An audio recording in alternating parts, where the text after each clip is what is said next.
Woo woo, what's the deal? From London. Angel, you on? Papa Lance in here. Mount, what's going on?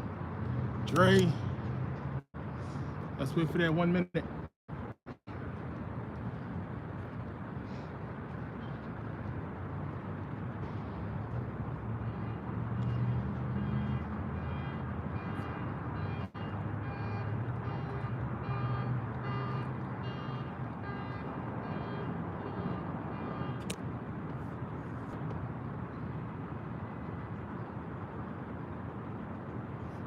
We got in here almost time. 6, 8 people.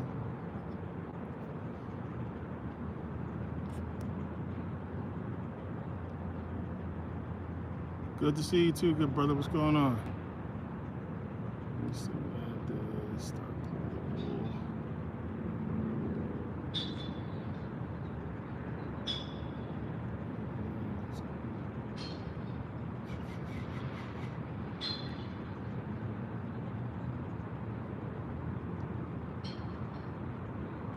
Oof. 1 second. I've been meaning to do this.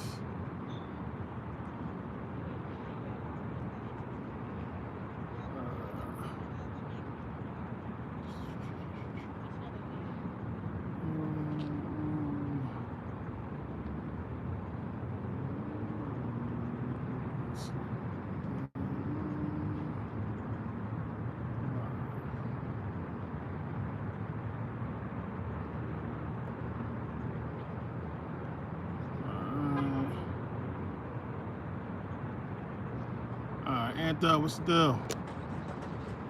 Maxwell, who else? Clement, what's the deal? Hey, on Beast Coast, what's the deal? Joy Boy, Dre, woo woo, what's the deal? Transient, okay. Reginald, what's going on? How you guys doing? How you guys weekend? How many people? I won $300 today, so I'm kind of happy. It was a good sports betting day, and hopefully tomorrow I can cash in a couple more parlays. But yeah, Dallas losing, ooh, that hurt a couple big tickets. But it also helped a couple tickets as well.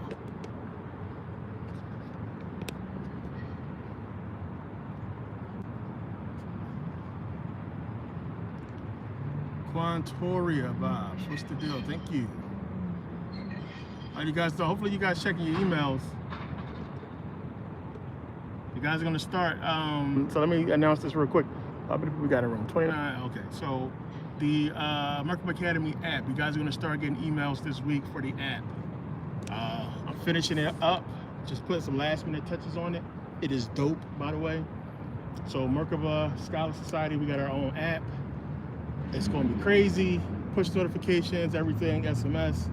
You won't have to wait for anything. We'll have basically, like I said, basically a good rip-off of Instagram.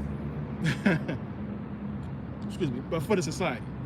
So it's cool. I put a lot of work into it. Got some help. Very professional. So yeah, so you guys are gonna start getting the email. It's only gonna be for Merkabah Scholars Society members. It will be in the App Store, but only people that's invited will be able to get it from the App Store. So you guys start getting those emails this week. I'll do a demo of the app and walk through. So stay tuned for that.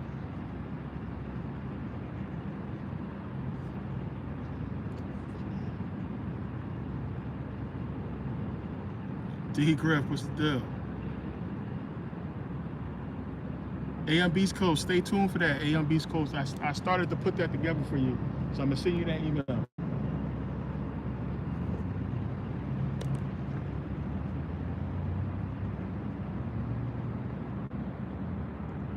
NBA season, yeah, coming up.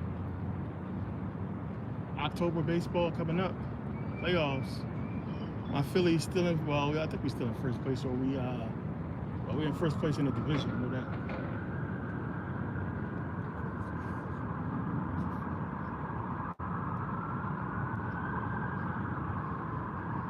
Kevin, what's the deal? Carbon King, what's the deal?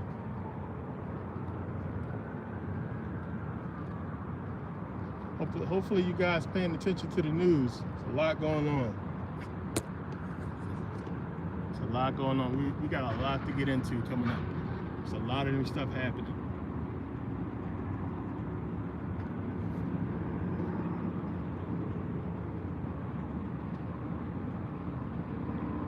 Okay, what's the deal? Jackson in the building. What's the deal, Jackson? I'm smiling because I know her. Reginald, what's the deal?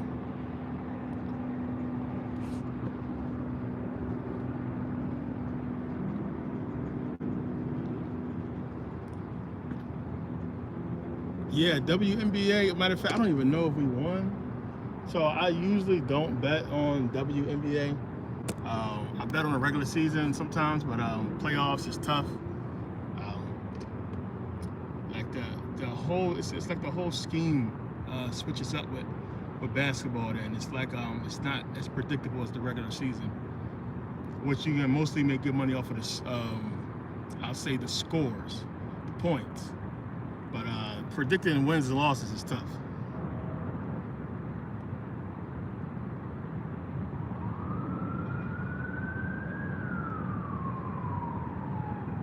Yeah, that app is almost done. Yeah, I seen that Reginald hit 50-50 for Shohei. They're challenging my Philly, so yeah. But no, I'm a big Dodgers fan though. You know, I went to USC, so I used to go to a lot of Dodgers games when I was over there. They look good, man. I think it's going to be Dodgers Phillies for the CS. Yeah, man, I was shocked at the damn Bears. Bears hurt one of my tickets. I thought they was going to get that one today. The Bears lost, Dallas lost. It's a couple shockers today, upsets. Look at what Minnesota did to, who's that they beat? Minnesota shocked everybody. Who else? Seattle, 3-0. Kansas City, as we know. I think Kansas City going frick around and win every game this season. Yeah, that's what it was. Texans. They beat the Texans.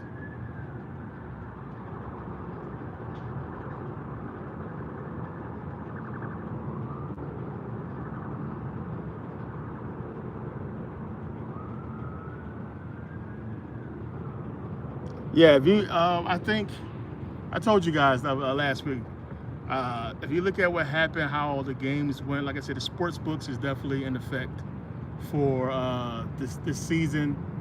I mean, just if you watch this Atlanta game, Atlanta and Kansas City, I mean, come on, that shit was rigged.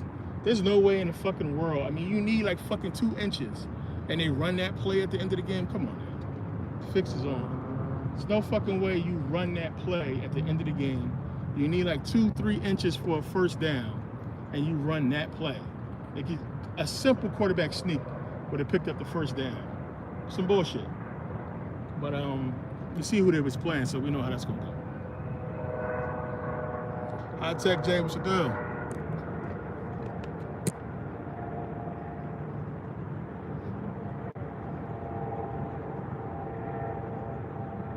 Yeah, I tell people bet accordingly. Don't put your heart into this shit. You sports bet. You know, place your bets. Place your bets accordingly. And yeah, let me make sure. Hold on a second. I forgot about my AirPods.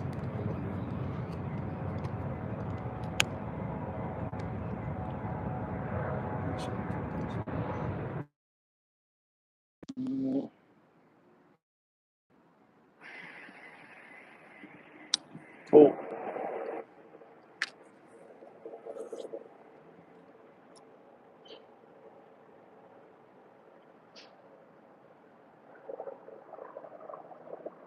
I think the Blue Jays going to sign Guerrero. I mean, they let him go. I mean, he didn't have the numbers he used to have last couple of years, but he's still a monster. I think they're going to resign him.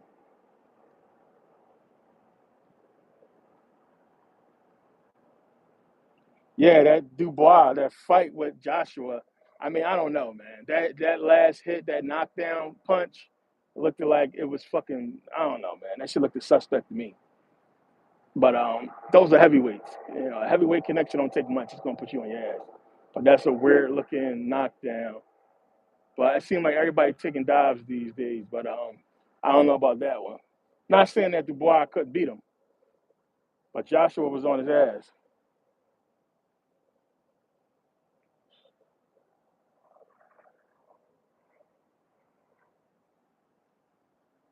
Yeah, that was yeah, because he couldn't get up. He couldn't get up after those couple of hits. That was a shocking because he was on him. I didn't think he was gonna go down like that, but you know how that shit go with boxing. He already got lost anyway, so it don't matter. But I'm trying to get more people in the room before we get into this video. Let me see, we're at 20 people so far. Seems like we got a lot more. So I know it's at least a few hundred people watching, but only 20 in the chat.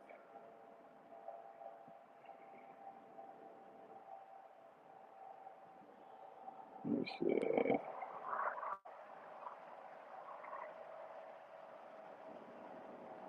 Yeah, yeah, Reginald, I'm with you on that, bro. That shit is rigged, man. Like I said, I wouldn't be shocked if they went out. I mean, Mercury Morris just died, and remember Mercury Morris, if you guys don't know, was on the Miami Dolphins team that went undefeated and won a Super Bowl, and they were showing them towards the during the game, and their slogan is the undefeated, undefeated. If you see how they kept repeating that. So I mean, I'm saying it now. It'll be crazy if they go undefeated. That's going to be fucking so crazy. But don't get me wrong, though. Looking at them, I mean, they got a good squad, Kansas City. I mean, they got a lot of fast players. I mean, so who knows? But we know that shit is rigged, man.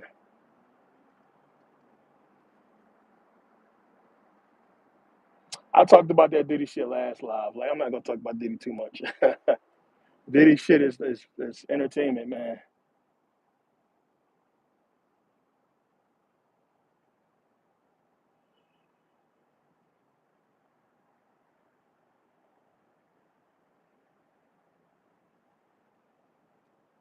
Kamala Harris is fake. She's a politician.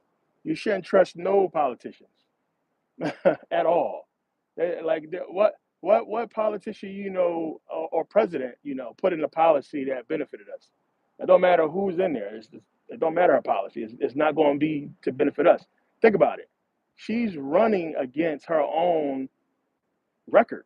You understand? Like this is what Trump was real smart to point out, because the problems that she's addressing is during her administration. Like, this is issues that your administration caused, and now you're saying, okay, I want to become president, I'm going to fix them.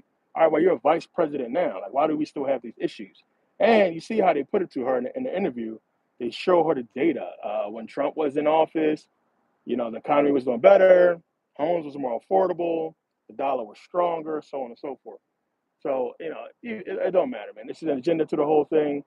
Her policy is going to be the same as the policy, that's in place now. She don't control the policy, president or not. They don't control shit. Trust me. Like I told you guys, like a lot of people, they put hope in her because she's a female. We haven't had a female president, and people think if we have one, it'll change. It don't matter who's sitting in that seat. The powers that be still run shit. Like I said, if you guys didn't learn your lesson from Obama, we had it, man. We had a fucking black president. We had Obama 2 terms. Nothing changed. I mean, that shit wake you up right there. The dude did nothing but watch black people get killed. Nothing. Trump did more for black people during his administration than Obama did in 2 terms, and that's like facts. That's paperwork. We're talking about as far as doing actual legal shit to benefit black people on paper. So I mean, it really don't matter. The agenda is the agenda. They're going to push it no matter who sits in that seat. Right now, they're trying to just gauge public opinion and see which way they're going to move. But she ain't going to do shit.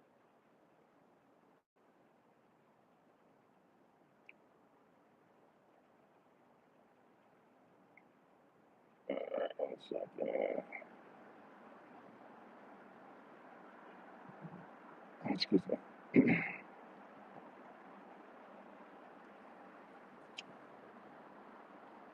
Uh,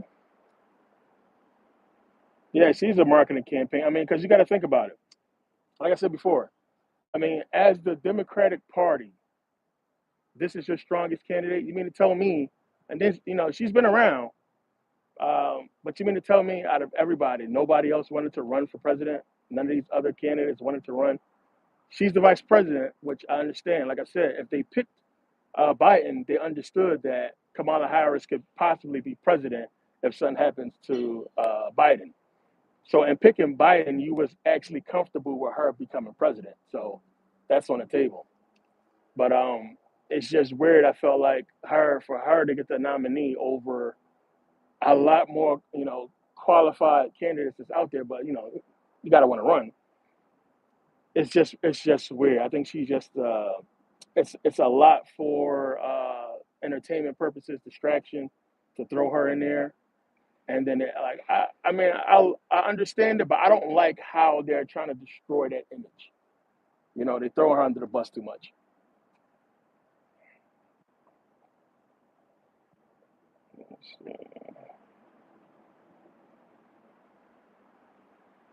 All right.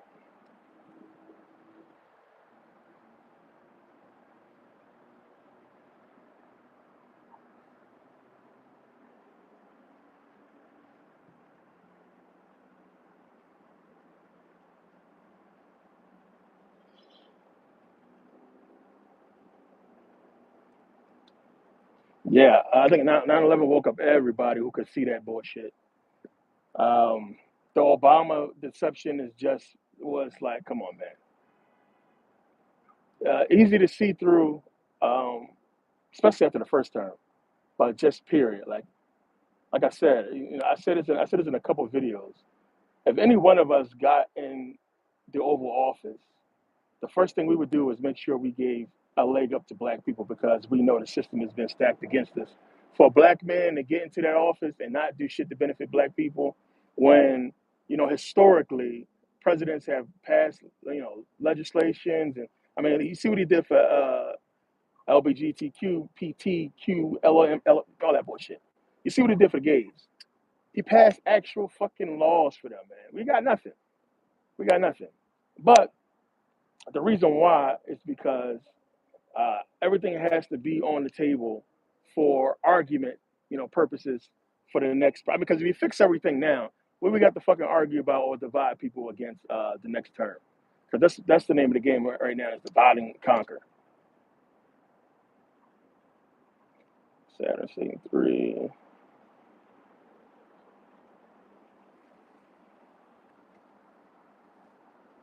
Oh yeah, you saw that. All these presidents, Obama being related to the Bushes and all that. That's that bloodline shit. That's another video right there. Stacey Calhoun, yeah, I did. I served.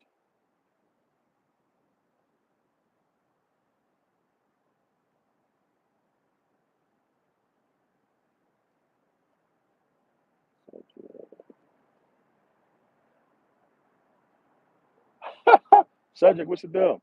It's joint probably like what, a week old now? Is it a week like? It's probably like 4 days. 4 days old. Indra, what's the deal?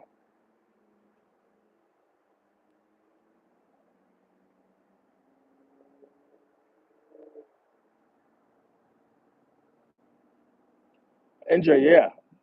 So I broke that down in the Buddhism series about where how the Egyptians brought all this stuff over to India, and you have all you got to do is go and look. When you start looking into a lot of the terminology of Buddhism, all the sects you can say, you can clearly see the same type of ideology in ancient Kemet mythology. I broke down that in Bodhidharma teaching the Buddhist monks, the Shaolin monks, kung fu. Um, a lot of people think it originated in China, and we know it goes back to Egypt. Bodhidharma got it from the ancient Egyptians and took it over there. And Kung Fu basically comes from different uh, stances, which is like, the ways you should stretch before meditation. Because, to program your muscles to stay still like that for a long time, you need to stretch first. And hopefully you guys are stretching before meditation anyway. If you like at that level when you're going in for hours, you want to stretch. So those is a lot of stretching moves, which, excuse me, I showed you guys the glyphs before, but in Kemet there is a wall, and you have, I mean, it's like so long, so many different movements and stances that you can go into before meditation. But also there are also like precursors for wrestling techniques, which the ancient Egyptians was big on wrestling. So it's deep, but the deeper parts of it, the spiritual parts of it, all that stuff does come from Kemetic science.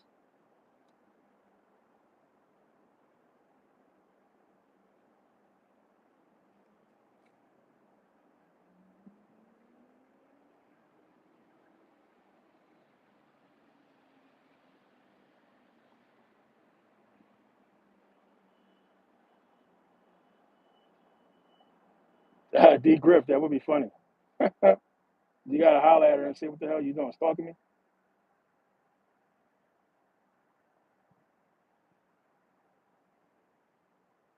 Yaki Awaken. Nope, never heard of it.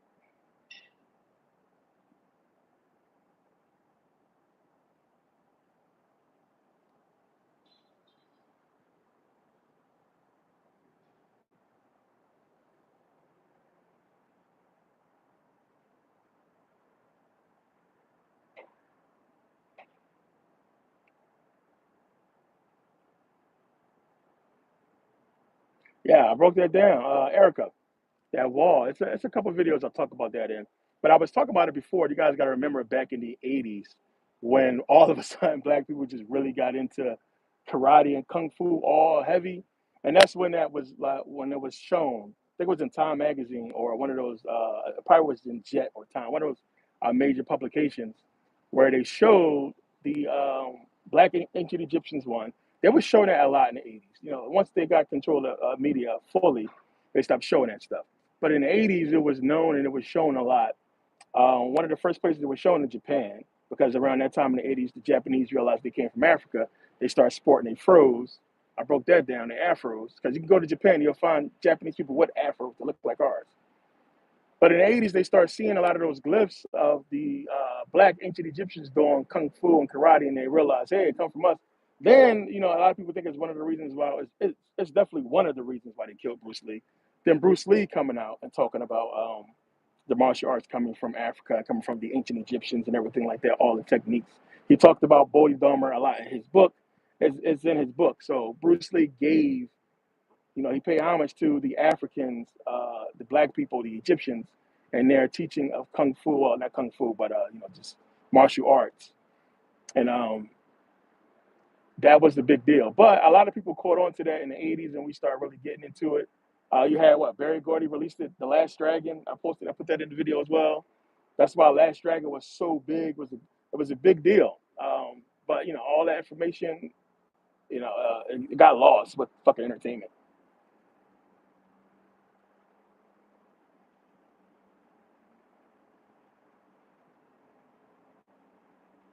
Alchemy, what's the deal, my guy?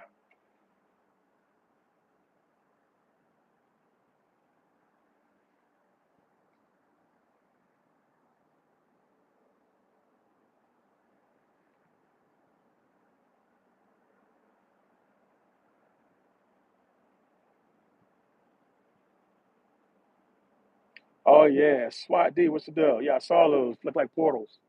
If you go down there, I mean, when was the last time I was there? It was a while, a few years now since I was down at Ground Zero. But I've been down there a couple times now since 9/11. And yeah, you can see that whole fucking mockery. I mean, it's Saturn. I forget which video I broke that down in. It's clearly Saturn. You see the two squares. You see the whole monument they made. But the big thing is the tower. And a lot of people don't ask that question. Two towers went down, one went up. And I broke down the science and all that. It's the double helix DNA representing the DNA, and the DNA uniting is what the symbol is to move forward.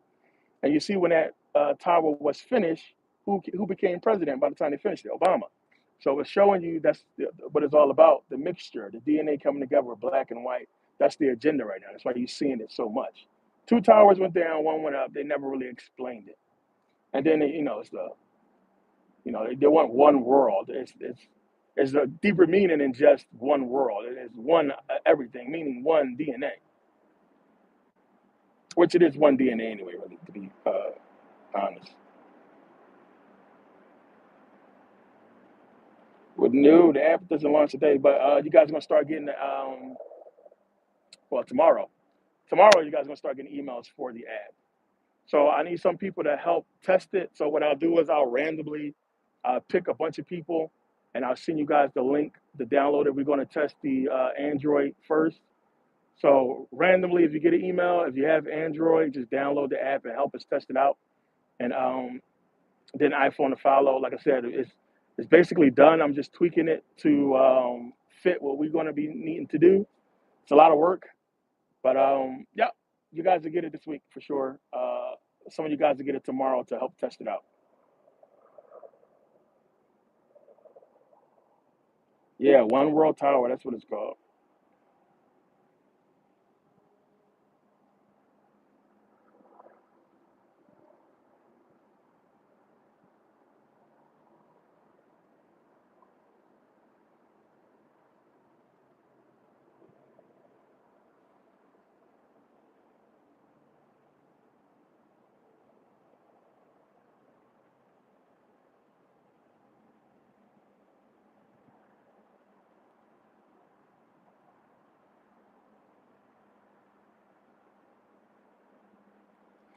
Oh man, don't get me started. Like I said, I always bring it up. I broke down that whole thing in a couple of videos. It's so much comedic science in that movie, The Last Dragon. You get attention, of course. The glow. And then his was the golden glow. Excuse me, represent that Kundalini energy. But it's just so much in the sayings throughout that movie that is so dope and so powerful when you watch it. I definitely love that movie, Last Dragon. I grew up watching that movie.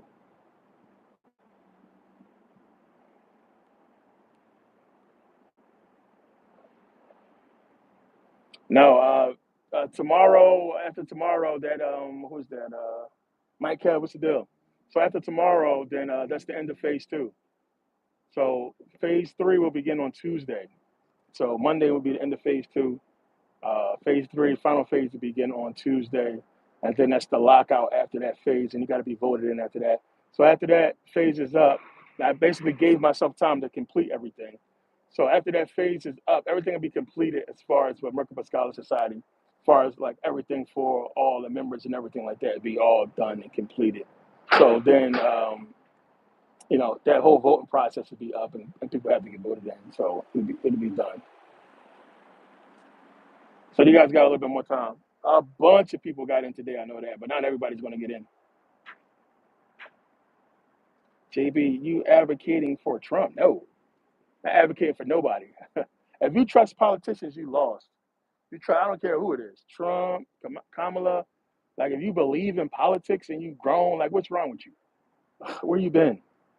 There's no grown ass person, especially black people. None of you motherfuckers just trust politics. Like what the hell are you talking about? Like politics is not true at all. All that shit is WWE. It's to keep you distracted from them stealing your shit. Being a politician is about either you got to choose sides, and they clearly choose sides quick. Either you're for the people, which is the way it's supposed to be under the Constitution, or you're for the corporations. Like every sign that we look at as far as within this government is showing you that this government is for the corporations. We have a fucking fascite in Congress, in the Capitol building. There's fascites all over the place. You know what a fascite is? You see that little, it's on your dime, that little bundle of sticks. It's where the word faggot derives from. A bundle of sticks. A fascite, you see with a bundle of sticks with the X on it. Don't, if I go into what all that means, it's so crazy. How do we have that there? That's basically saying we'll sell out to anybody that has the fucking money. And this government has. This government is about the corporations, which They own. You pay attention to who own these major corporations. Remember, 11 companies. That's it. I showed you guys this. It's 11 companies that basically produce everything. They own everything that we consume. 11. And we know about the big eight with the media corporations. Like, and then when you trace all this stuff back, it goes back to, government entities, Bilderberg Group. Start paying attention to the Trilateral Commission and Bilderberg Group and the members, and then you see what they're a part of and what they own, and then you ask yourself, how the fuck is these people a part of our government? It's just a big conflict of interest. Like it's so much little deeper shit that people don't see to show you how this is a bought and paid for fucking government system. And if you got the money, then all the checks and balances will go your way. You can't be a grown up believing in fucking politics. I don't know how all these people out here voting and all this stupid shit when clear as day it's fixed. You talking about rigged? That shit is rigged. It's not for you.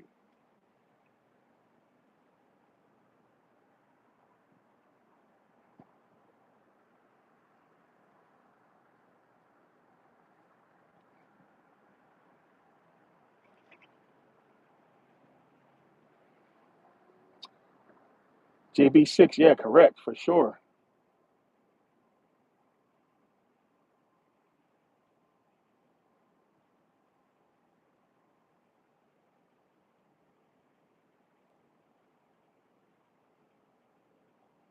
Yeah, Europe. If you don't understand by now, like Britain runs this country, plain and simple, just like they run Canada, except for you can't say that. You can't really talk about that. Britain runs America. Rome runs Britain. Rome runs it all. It's plain and simple. This country has been basically infiltrated from the inside by Britain a long time ago, and they control it now, still to this day. It's just how it is. We beat them. You won a battle, but we didn't win a war. Put it like that. They run this shit. Rome runs it all. Rome never fell. Rome is still in power. They've been in power from day one. Everything about our government structure is Roman. What? We got Capitol Hill. We have Capitol Line Hill. We have a Senate. Where the first place you heard Senate from? That's Rome. I mean, it's just so fucking obvious. I mean, it's just so much. The robes. Our judges wear robes. That's Roman. Even though what it goes back to? Saturn, who wore robes. The priest of Saturn. Where did they worship Saturn at? Saturnalia, which is where? Rome. It's Roman. So all that shit. Everything about this country is Roman. As far as we look at our country in the political sense, it's just so Roman. But Britain is running all this shit, and then Rome is running them, and Rome is running everything. And they hide behind a whole bunch of shit to do it. Canada is Rome. Canada is all this. The Queen is on the money. Britain, Rome, England, Britain runs Canada. It's just that simple. I mean, if you pay attention to colonization, period. I mean, who colonized? Who was the colonizers? The goddamn British. The British and the Dutch. Spanish, which the Spanish is the Romans. Everybody that's in Spain, the ones that's not, mixed with Arab, their descendants are from Rome. Spain, Spanish, Hispaniola. That is a Romanist language. Spanish, if you speak Spanish, Spanish is a Romanist language, right? Meaning it derives from Rome. And the whole reason why they are in Spain is, because they took it from the Moors. I broke all that down. But they still Roman. I was just over there a couple of years ago. You guys know. So you go over there, you see a bunch of white people.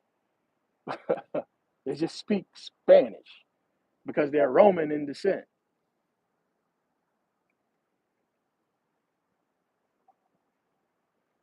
Yeah, alchemy. I have the Illuminati card game, by the way.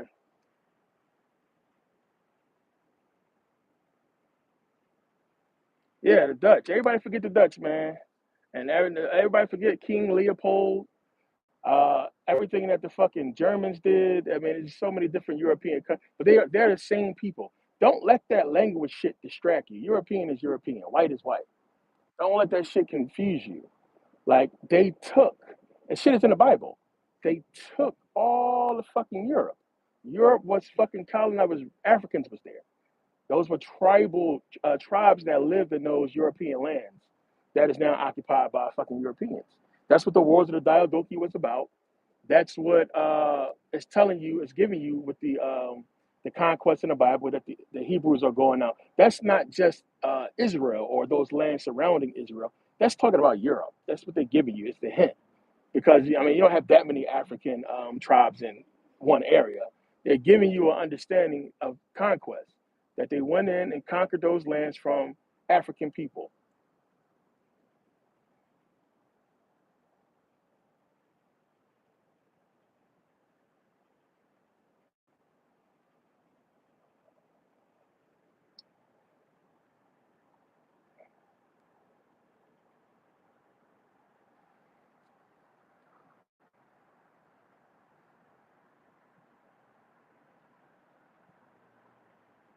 Let's see, Stacy, what's the deal?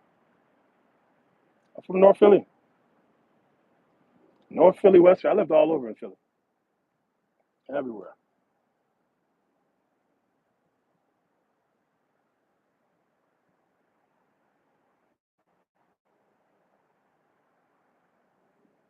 Yeah, I think I lived out of Philly now longer than I lived in Philly. But Philly, born and raised, North Philly. I lived in on Bolton Street in North Philly, uh, 18th and Van Pelt by the King Center, West Philly, South Philly, Southwest, all over. Germantown, Northeast, you name it. I probably lived there in Philly.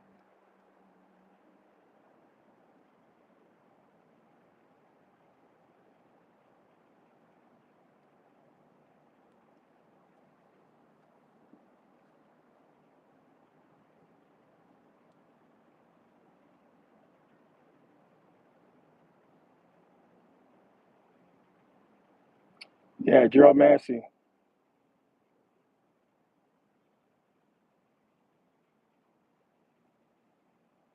Focus Willis. What's the deal?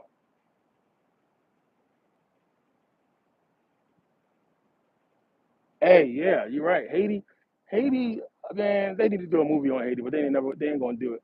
There's too much power in that, man. So while we sit around, like we're living in conquest right now, we just don't realize it. You understand? This is the end of the story where the bad guy has won, and we're living in that time now. It's just everything is just fucking, changed, and the knowledge is gone. We're living in the time where the bad guy has won, basically. Haiti is the way it is right now because the fucking Haitians fight as a country, and that's the difference right there. It's hard for you to go into a country and conquer when the people are not scared to fucking die. Fucking Haitians don't play. They don't care. They're not scared to fucking die. They will go to war to protect their shit. As a result, the country is so fucked up, but the country is so rich. And that's the problem. But you see what they're doing over there. They're contaminating the soil, they're contaminating the water. There's so much disease and sickness going around. This is what happens when a country fights back and there's not another country there to back them up, to help them out. And this is where Africa is supposed to come in, and some of these African countries are supposed to step in and help out Haiti, but they're not doing anything because they bought and paid for it. But the Haitians don't give a shit. They're strong people. They fighters. They're resilient as hell. But the clock is ticking on them because it's only but so much you can do. Short of them going in there, troops all out shooting and killing a bunch of Haitians, which is what they're going to have to do to completely take the country. What I'm suggesting is going to happen, and I probably shouldn't say this, but I'm going to say it anyway, because just look out for it. It's going to be a major catastrophic event that's probably going to hit Haiti at some point, tsunami or something crazy like that, and it already has happened, but not as big as they wanted to. It happened a couple of times with the quakes and all that to scare them off, but more is going to befoul them as far as these you know fucking weather events or what have you.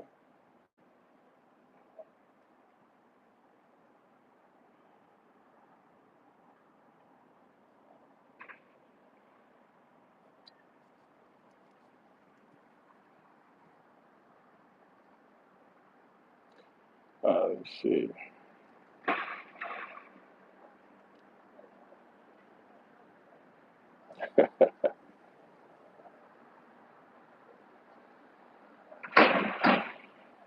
Yeah, the Jamaicans are selling out. I talked about this before too, man. It's sad. Like those leaders don't give a shit, man. They're thinking about themselves now and their family now. They're not thinking about the future of the Jamaican people.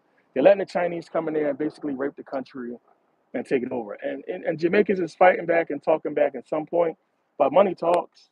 And they just throwing so much money at that country to where I mean, you give it 10, 20 years, the Chinese gonna own all of fucking Jamaica.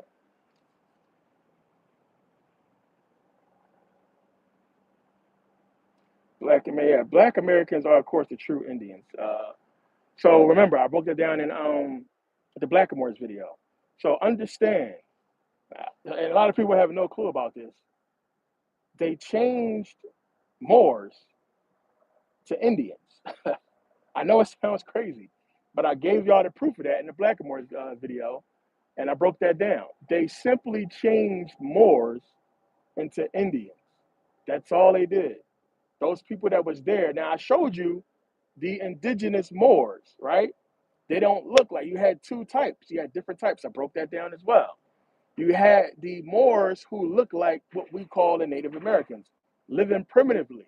I'm talking about damn near butt naked and like flowers and stuff around their private parts and all that. That's here in America. I got the pictures. I broke all that down. Well, not actual photos from the renderings. So I showed you guys that, and I showed you guys, and these are renderings that was drawn by the Native Americans. They call Native Americans because you have Native Americans, the so-called ones, the people that we think are Native Americans.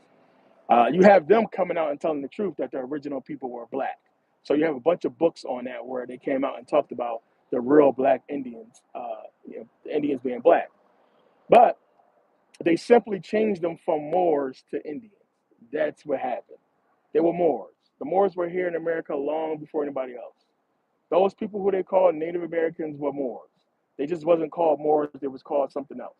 But they were Moors. They just changed the name to Indians. And then Native Americans later on. But they was here.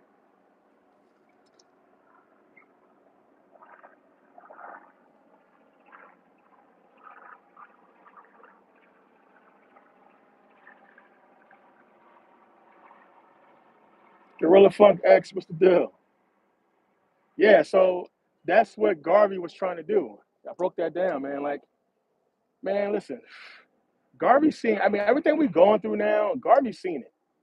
Garvey's seen all this shit. It was like he broke down the possibilities of what could happen if we don't take Africa, right? I mean, everything that we're seeing now is a result of that. Because if the one, you gotta understand, man. Like, not to call them ignorant, you have so much ignorance in Africa, because of ancient fucking beefs, ancient wars between these tribes that it's just it don't matter where the fuck you was born or what tribe and this and that and the scheme of it all. They warring over tribal shit, not understanding the big picture, the global picture, not understanding that they walking around on trillions of dollars worth of resources. They worried about some fucking ancient tribal shit, right? Because it's spiritual to them. You understand? So to them, it's deep. Remember, we're a spiritual people. So then all you have is the fucking white man come over there and negate it and say, they're trying to basically they're trying to kill you, take your land, and take your resources to sell to us for weapons.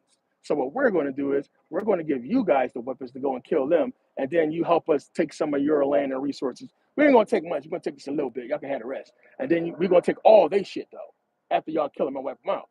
And this is what's going on. So many movies about this shit. The tribal shit was hugely instigated, of course, by the British. And they armed these people, and of course, America as well, and then we going out killing each other. It's just so fucking crazy in Africa what happened.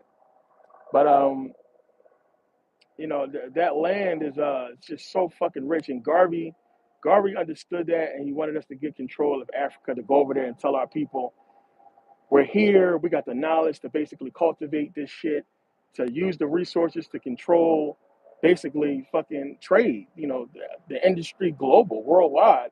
If we took control of those resources to where, I mean, even if we just fucking sold to each other, we would still be fucking powerful. But yeah, they had to stop Garvey for that. And Smith, what's the deal?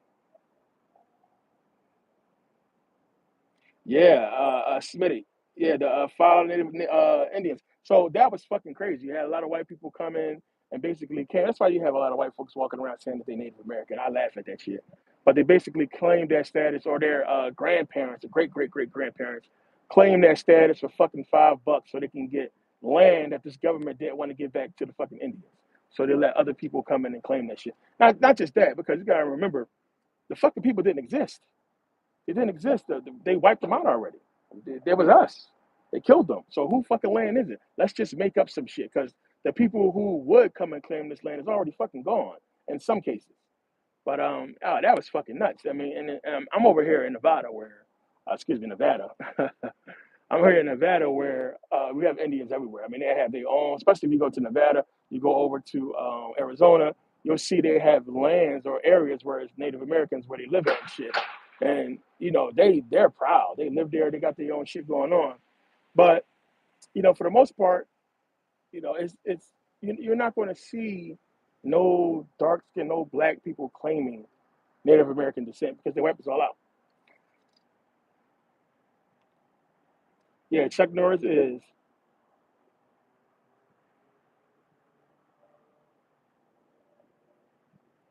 Yeah, I got a lot of new stuff coming up. A lot of new shit coming up.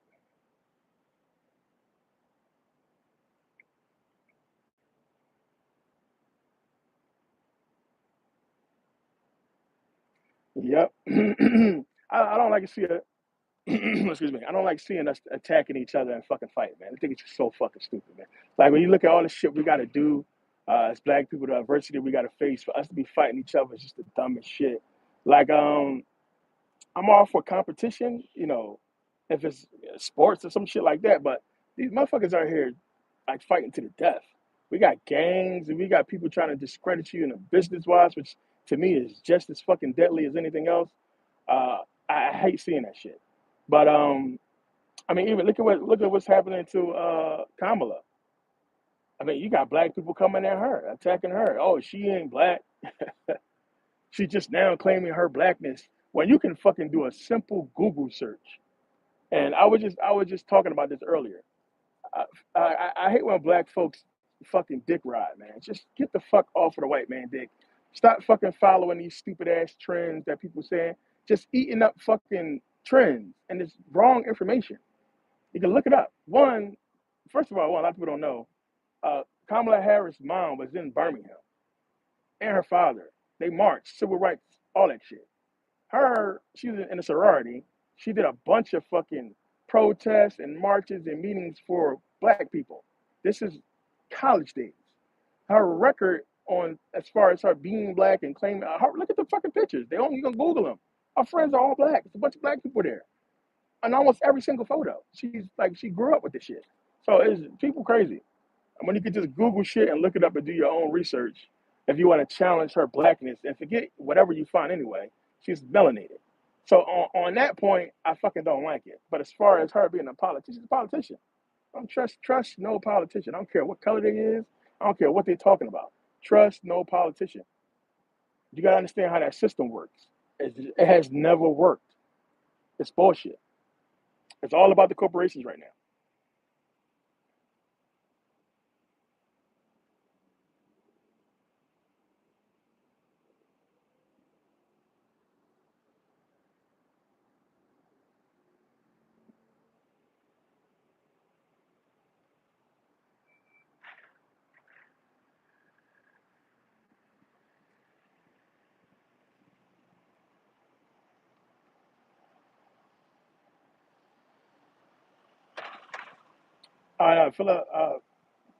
Philadelphia. Well, Adelphi or Delphius, it means brother.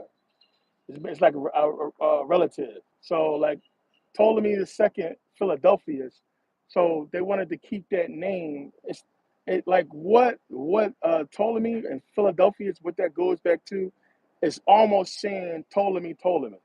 It's basically saying the Ptolemy bloodline or a family bloodline. That's what Philadelphia is about. So the Philadelphia is just him paying homage to the bloodline of the Ptolemy, because Adelphius or Delphi means brother, and whether it has any type of relation to Philadelphia, Pennsylvania, who knows? I mean, all these fucking states and cities is named after white folks, as far as I know. Excuse me.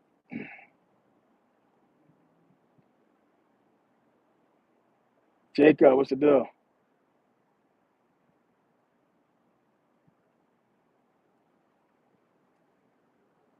Hoop Daddy.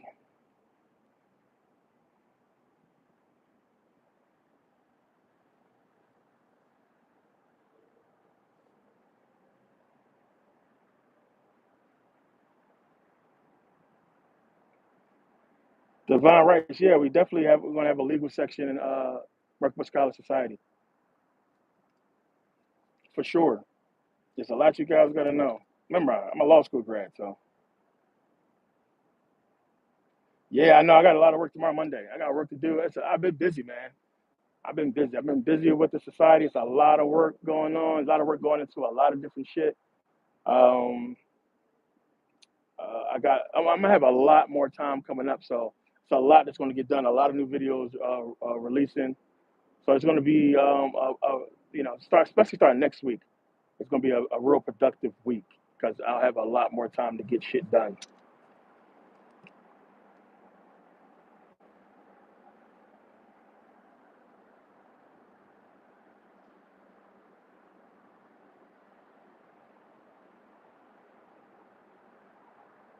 Erica, yeah, for sure. Like I got videos for days on that relationship, and when you understand the agenda, then you understand why it's that way. The black relationship, the black family, how they destroying it, and how black love is a thing of the past now. Black love is just like a joke. Like you're stupid if you're black and in love, or she's playing you or he's playing you, and that's basically the premise of every fucking black relationship. Who's going to play who first? Who's cheating on who? Is she using me for my money? Is he trying to fucking control me? It's always some shit. And the root of most black relationships, because when you really fucking pay attention, if you're in love and you black, if you two black people and you're in love, if there's money, then you won't have a problem. That's how it goes. If you really love your girl and she loves you, and there's money, it's not a problem. Like the relationship will probably go good and be fine as long as y'all love each other. Ain't nobody cheating. It's usually money that really messes up a lot of relationships because one, a lot of these girls pick guys that's broke, and that's an issue because then now she loves him, but she got to get money. So she got to go mess with this guy who got money while at the same time keeping the one she loved, which is going to cause problems. And then you add in the fucking hip hop culture aspect of it all, and it's just doomed. It's just crazy. So we let the culture control our relationship, and that's the problem. Like we messed up because of that.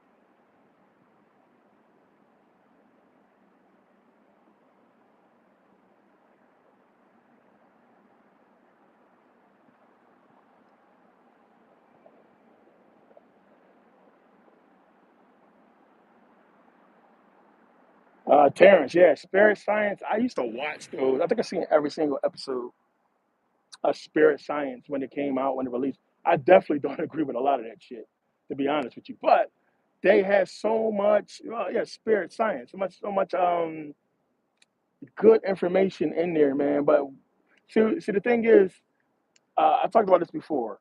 There was a lot of information that was out on the internet for a long time about where we are and what's going on here. It's a lot of different stories, right? And Spirit Science, I could tell where they got a lot of the information from. They got a lot of information because if you read all that, I mean, it's a lot to read. I mean, I was obsessed with a lot of these stories. They're gone. The internet wiped them all out. Every single fucking story is gone, which tells you something. But I could see where Spirit Science got a lot of his information from, regarding Lemuria and everything like that. It talked about that it got into. So I was real impressed with it. But then I seen it kind of curved at some points, and I think they lost the message in some points. But still, I recommend people watch it. It's a lot of good information in there.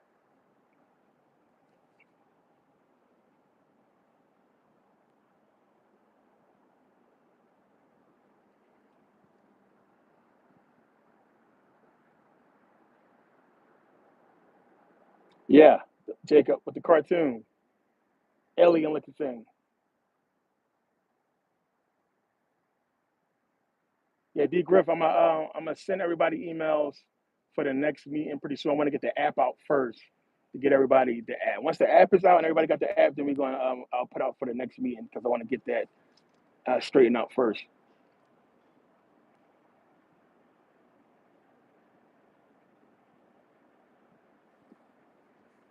Conscious ride. That's a good question, my guy.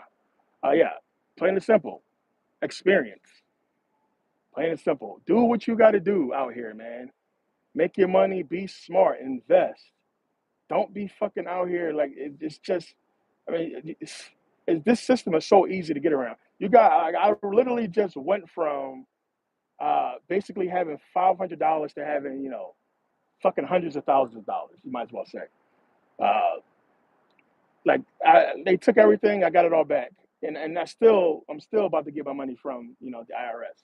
So it's so many ways of getting fucking money out here, and usually when shit happens, we lose our mind.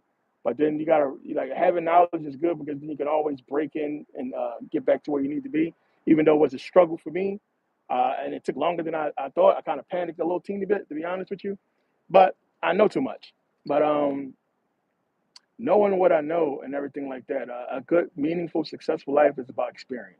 So do what you got to do to get out here, make money, and be able to go out and see the world and experience the world and experience different things.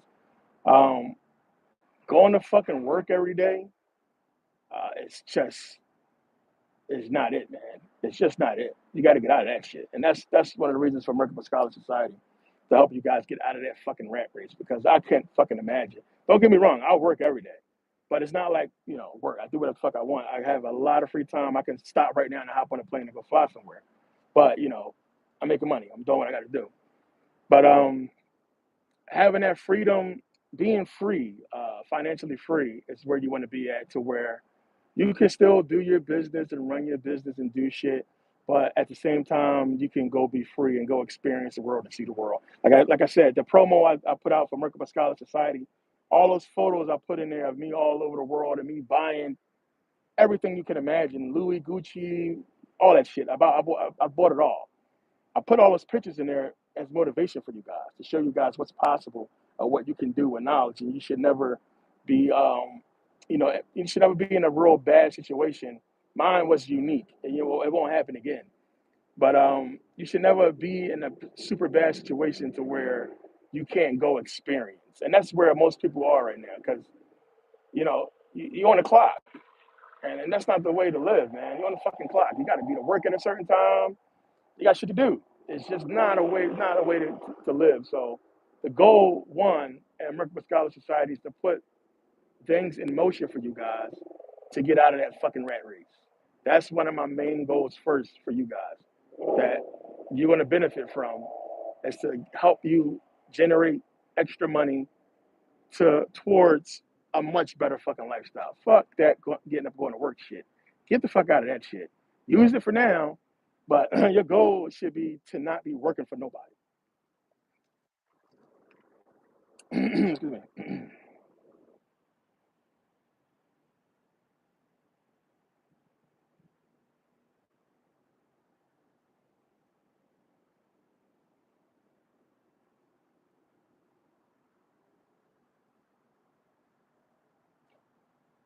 Yeah, if you following Billy Carson, you crazy. Like it don't take too much to listen to some of these guys and tell they bullshit. But the thing is, a lot of people want to believe, man, and I can't knock y'all for that because you don't know. It's just like that's why knowledge is important. If you know, you know. You don't, you don't. When you don't know, then it's hard for you to fall, for a lot of bullshit. But if you have that knowledge, anybody with knowledge can clearly look at Billy Carson and see he's a fucking fraud. This man saw aliens. Jesus is coming back. Jesus was an alien. Black Jesus. I mean, these motherfuckers jump in and out of consciousness so much. You pushing a message that's unconscious, but on a conscious platform. What the fuck is that? And people buying it. Like, nah, yeah. It's like I said, it's good to understand what some of these people talk about, but at the same time, I caution you guys, I warn you guys, it's consequences to putting so much of this garbage into your brain. It's going to fuck with your rational thinking. It's going to fuck with your cognitive thoughts and your ability to process and put this stuff together. You're going to start adding A, B, Q, C, F, M, and it's going to spell out some bullshit. Like, you gotta, like, listen, 1+1 = 2, and that's the path you should stay on. It got to make sense. It got to add up. Don't let these people just come out and start talking about emerald tablets and fucking Anunnaki and shit with absolutely no proof. If you're gonna believe that, you might as well believe Jesus. You might as well believe in the Bible if you're gonna believe, because they come with nothing. They don't even got a book. They don't have a book that's ancient, that's backed by all these stories. They don't have that. They have fucking emerald tablets that they will never show you because they don't exist. So it's up to you guys. Like, you got to really cut through that bullshit.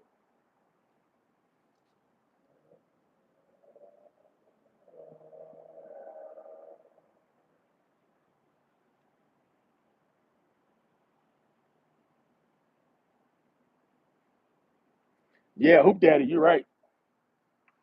So, yeah, it's not. I was going to talk about that. I don't want to get into it too much because I have this in my notes. From if it's what I think it is, this is like an event that happens uh, within, like, I think it's like a 2,000 or 3,000 year cycle or something like that. But here's the thing with this meteor or whatever they're talking about, this object, is supposedly going to slow down. I don't fucking know how that's going to be possible in space. Um, I mean, the object in motion stays in motion, right? So I was just talking about this with Ace Cloud earlier. Uh, this object is going to slow down. It's going to be able to be seen in broad daylight. But what the fuck is it? And like I said, I think I have it in my notes. Before I talk about it too much, I want to make sure uh, it is what I think it is.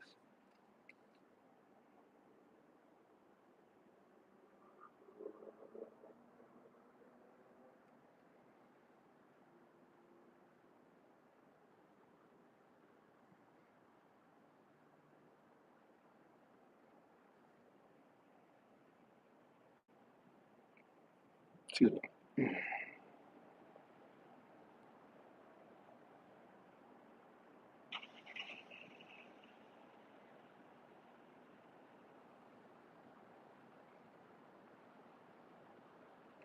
Jacob, that's a good question. Satan. Woo, buddy. I talked about this before, yo. Satanism was the hardest shit ever. Satan was the hardest obstacle, man. Understanding that, because it's a fine line to walk there because it's so much shit.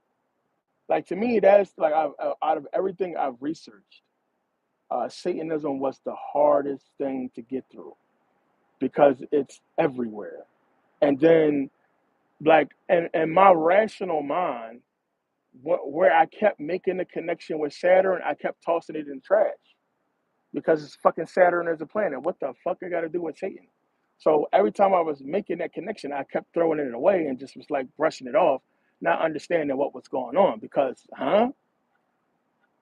the fuck, it's a planet. What the fuck I got to do with Saturn, with Satan? Saturn, right? And I'm pretty sure the word Saturn wasn't even around, when Satan supposedly had fell. Like, it was, boggling my fucking mind. Like, that's an English word. What I got to do? Like, I was just so lost.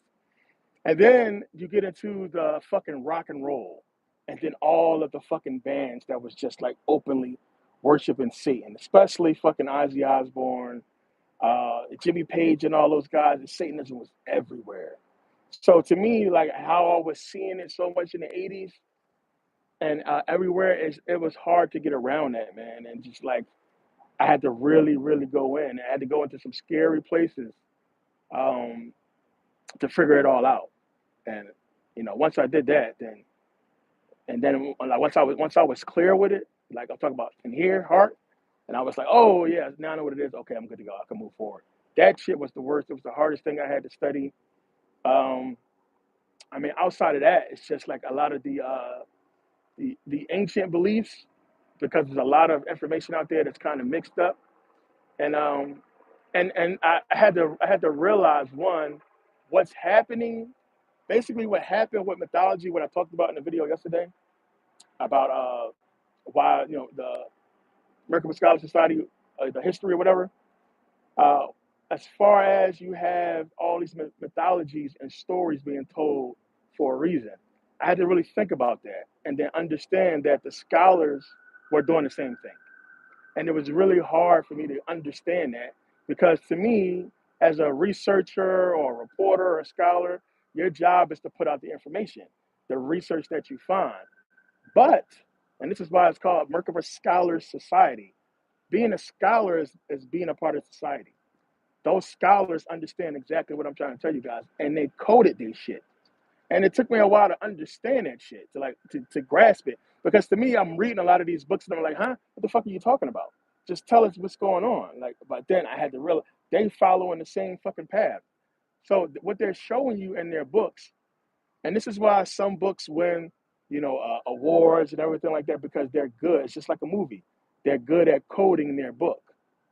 Deep shit we're gonna get into in Merkabah Scholar Society. I'm gonna show you guys this stuff. But once I realized that these books are coded as well, all the scholarly books, certain writers knew what they was doing. I mean, R.A. Swallow the Lubitsch did it, Massey did it, G.M. James, Dr. Ben, all of them. They all coded their shit. Everything was coded. But once I figured that part out, then I was like, okay, then I knew how to read them and how to get the information out of all that stuff.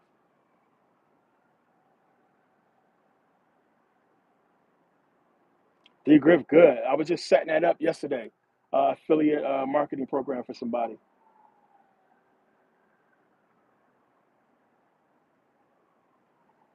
Let me see it.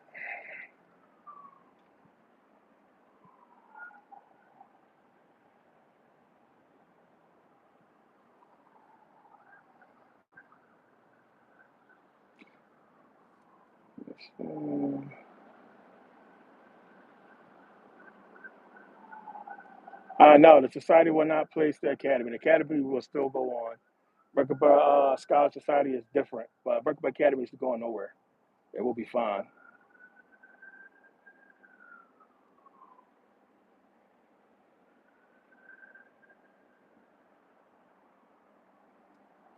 Dante, exactly. Well, but what they did, not worship so much, but to understand, what those planets represent. But in the beginning, when you're trying to study this shit, that's what you're thinking. Like, yeah, who the fuck is like this? Don't make no sense. Why would somebody worship a planet that they can't see? That like my ignorance was coming into play at a lot of times in the beginning studying, because I couldn't fathom certain shit. Because to me, how the fuck did they even know Saturn existed back then? You can't see Saturn. And me not realizing, you can see Saturn with the naked eye. But, it's a lot of, it's a lot you got to learn, man. Because you could be so lost on some shit, and then after you go deeper into studying and doing research, you can fix your problem. Again, like I said, when I was doing all this shit, this research in the beginning, it was very tough because there was nobody to really turn to. It was no YouTube, was no Facebook or Instagram. None of that shit existed when I was doing the shit. You had to really go and find books. And like I said, that's why Dr. Ben is the reason why I'm here, because like that was the first person books that I read, and I started getting into a lot of that information. And then the good thing with Dr. Ben is he talked about a lot of other black scholars and writers, so I was able to jump onto a lot of other books. But there's so much prerequisite knowledge you got to understand before you can get into any of this stuff. But to me, as I told you guys, the biggest thing you need to understand and start reading is just the Bible. The Bible is really just like that. Like it kind of starts there, and then it's like having that book is going to help you out with everything else, because it kind of all of it's going to kind of circle back to the Bible for reference reasons, but it's gonna ultimately lead you back to Kemet anyway, and to what you need to be studying. But it's still good to know that Bible because there's just so much information in there.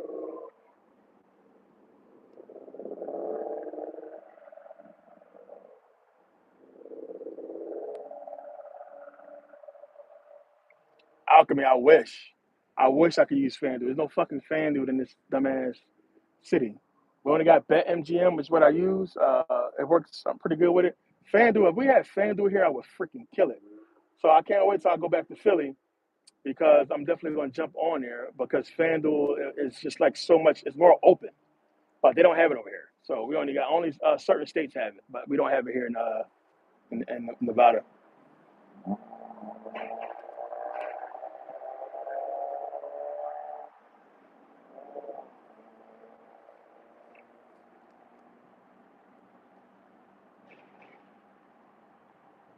Henry, what's the deal, Henry?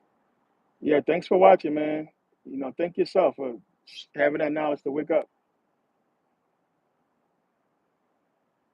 Yeah, I kind of get into the Torah a lot and a lot of the ancient history videos. Um, I mean, what Torah? That's what I like to say. The Greek one, the Roman one, because I would love for it to have been, but then that means the shit would be real. But the Torah is just so all over the place. Like, you got the Talmud, you have when we get into the Pentateuch, it's just like they changed shit up so much, man. It's like which one? Like which one are we actually reading from? The Old Testament, it's all different, but I mean, all that shit goes back to Saturn.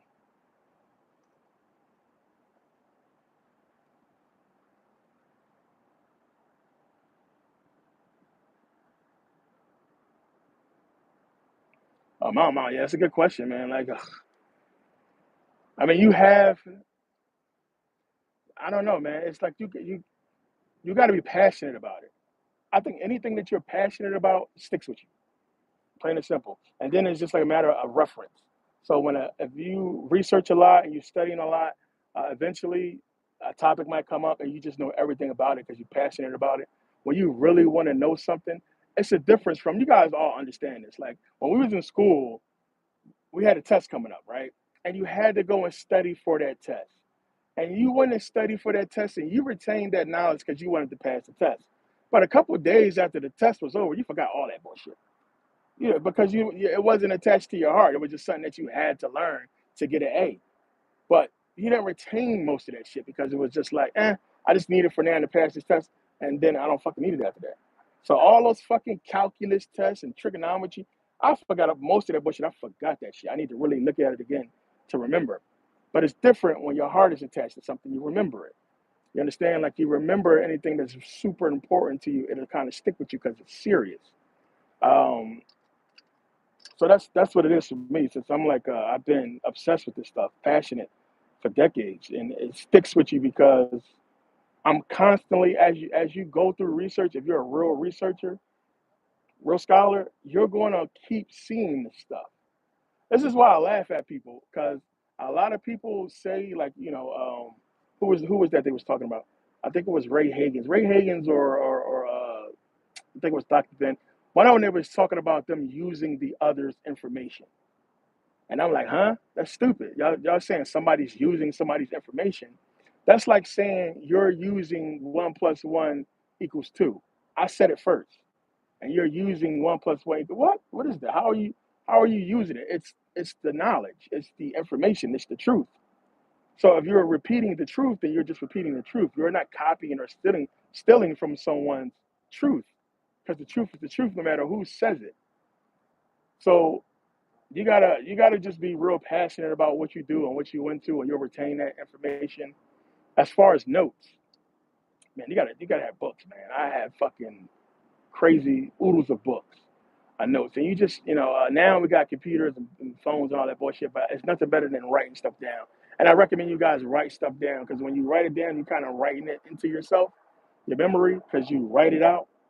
Um, so I still to this day I write out my notes. And if you have a book for ancient Egyptian studies, European studies, Judaism, Christianity, Islam, so on and so forth. And you fill them up. I mean, they're going to fill up quick if you're doing the research and just put down notes. Just try to remember and keep a good reference as to where you write stuff at. Excuse me.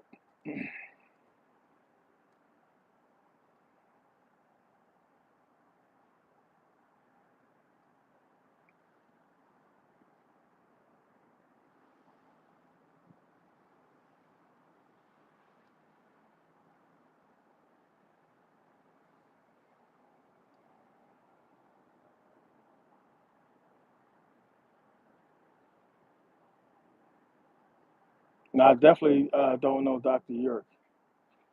I know of him, but I don't know him personally.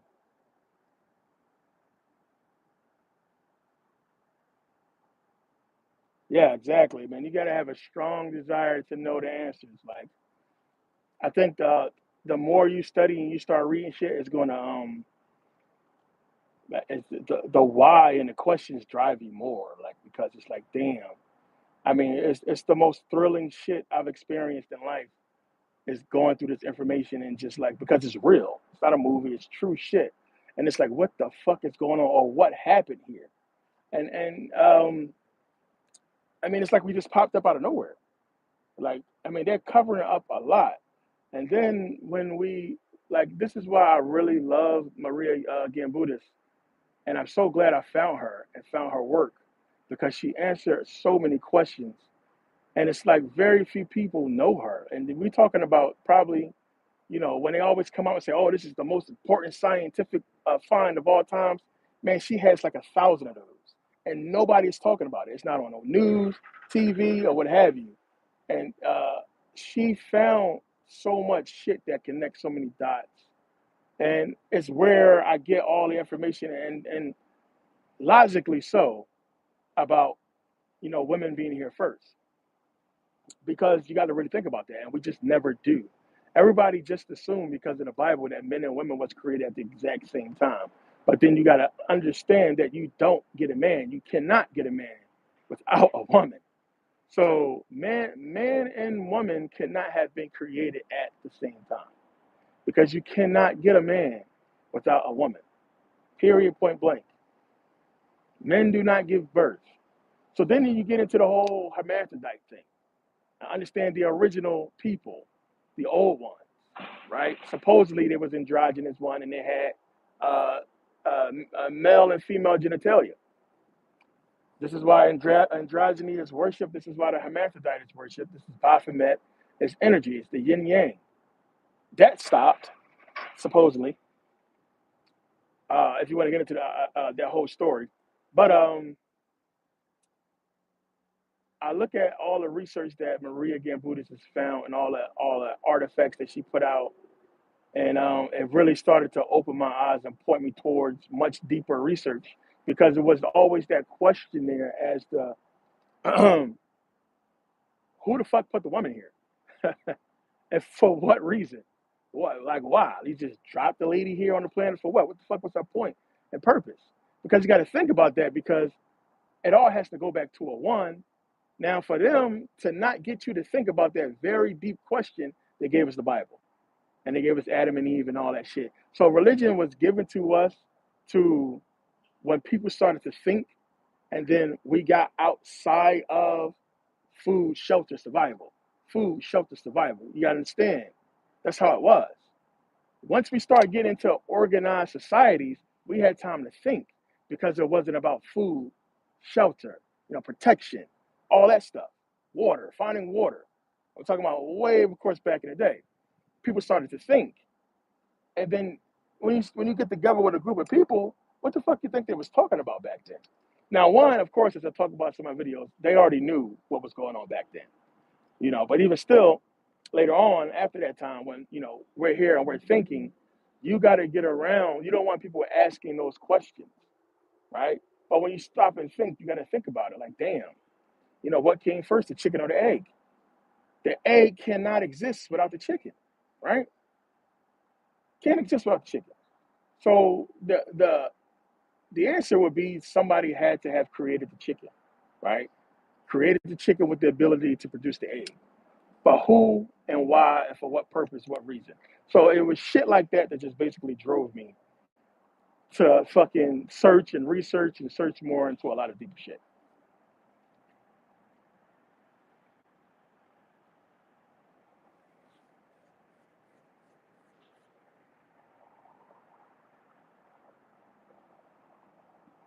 Yeah, Dante, exactly. So many ways.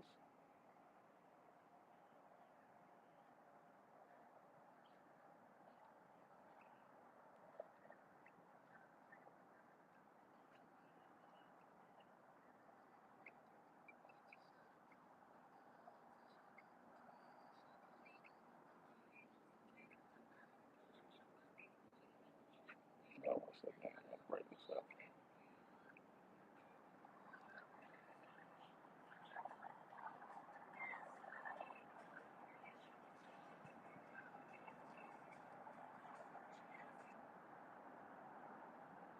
January 28th.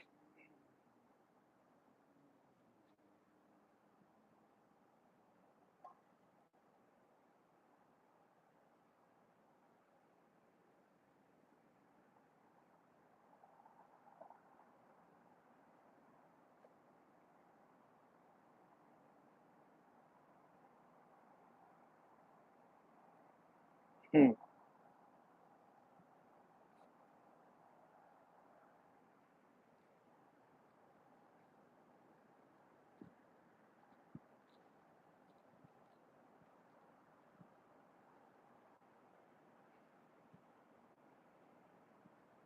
Yeah, Aquarius. Yep. We are in the age of Aquarius.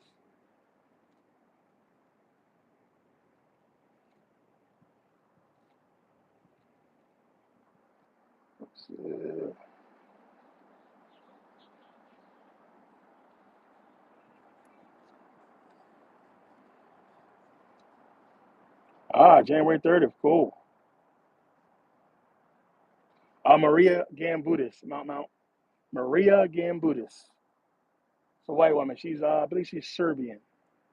Very, very smart woman, or German. I forget what she is, but she's a white woman. But she told it like it is. She told it like it is. And you're going to have a lot of course, you guys know already, Massey and the Lubics. You have a lot of European scholars who just tell you straight up, like, the question lies in Africa with the African people, with black people, with the Egyptians. The Egyptians was black. You have so many white scholars that's pointing this out and saying this shit. That's who I like to point out because, when I get into these fucking arguments with white folks, I clearly tell them because they first think, oh, you're Afrocentric.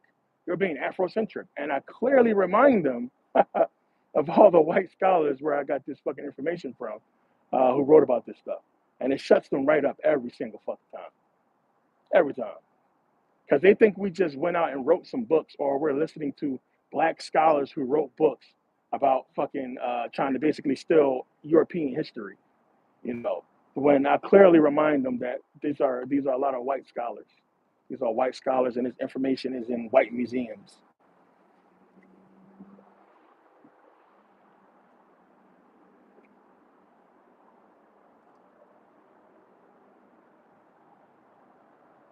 Beehive clusters, yeah, hoop daddy.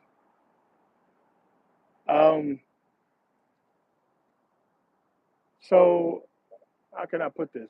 That shape, you know, Saturn, that shape has uh, energetic uh, principles. It's a direction that not just Venus goes into, but Venus goes into that shape for a reason having to do with energy, and all that stuff traces back to Saturn. All of it goes back to Saturn and energy with Saturn. It's a lot to get into with that to make it make sense. Oh yeah, the war is a progressive. War is coming. War is coming. We already know.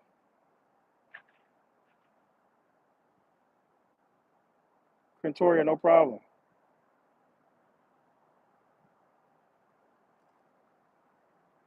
What is Atlantis? Yeah, that's a good question. So a lot of people believe this is Atlantis. America is Atlantis. A lot of people believe that. I mean, like I said, something happened here. Something happened here, and the Moors kind of speak to it. Understanding that one, uh, I mean, you got to think about it. The old country is what? Europe, right? That's what they call it. We call it Europe the old country. It's ancient, and we say that because uh, recorded history started over there. Africa, European countries, or what have you. But if you believe that, that's to say or to think that was nothing going on here in the Americas. Is that the truth, or is it was a lot going on here that they just don't want to talk about or tell us? And that is the answer. Because one, as I already shown you guys with the Olmecs, what I already showed you guys what the bodies and the artifacts they found that trace back thousands of years. It was a lot going on here. They just covered it up. And again, we're diverted from a large part of this country that a lot of people don't understand. Like when you're driving the highway routes, right? Case in point, if you ever drove from Las Vegas, which I just did this drive, if you ever drove from Vegas to LA, dude, you're on the road. But when you're driving, you look to your left and right. What are you passing? Fucking miles and miles of empty fucking land, mountains and all kinds of caves and shit that you don't know what's over there. Ever took that drive, or have you ever driven cross country? You're up miles and miles of empty fucking space. What the fuck is out there? You got the highways, we call them, are diverting you from a lot, and you only can really see it when you fly across the country. And I've flown enough to have seen enough, and we don't know what the fuck is out there. I mean, like I said, when you fly across, you take that fucking red eye across the country. I've taken it a lot from Philly to Cali, or Philly to here, and you look down, man, the fucking earth looks scorched. It looked like fucking missiles fell in certain places. It looks like it was a war zone down there. So something happened here. We just don't fucking know. So this could very well be Atlantis, and that something happened here. Something happened to cause things to be the way that it is. But in any case, we know, the Moors, black people, ended up here for whatever reason, and was here doing a lot of shit. But they cover up a lot of information. The information is lost. As far as the truth, we only have books that speculate about a bunch of shit. We can only really go by what the Native Americans tell us about this land, and then the true Moors are all gone, and especially those native ones. And we have very little information about what they talked about as far as being here. I like to listen to the Hopis, I like to listen to a lot of those tribal Indian groups that was here that's really in tune with like the Pleiades and stuff like that, because they always talk about what was going on here. And then you listen to these guys talk, I mean, they talk about some Star Wars shit, and it's crazy. So like, who knows? There's a lot going on here. It depends on what you choose to believe. Like I said, I follow what makes sense and what fits into the puzzle. But yeah, this place could very well have been Atlantis, and what Atlantis was, who knows? Who knows? So it's a lot of different stories, you know. Um, the people who came down here from supposedly Mars to get away from what was going on here and to try to reestablish a civilization here on this planet, and then it was wars between the planets. It's a lot of stories. Like I said, it's a lot of stories out there. It's what you choose to believe and what adds up and makes sense. But it's a lot. It's a lot to get into.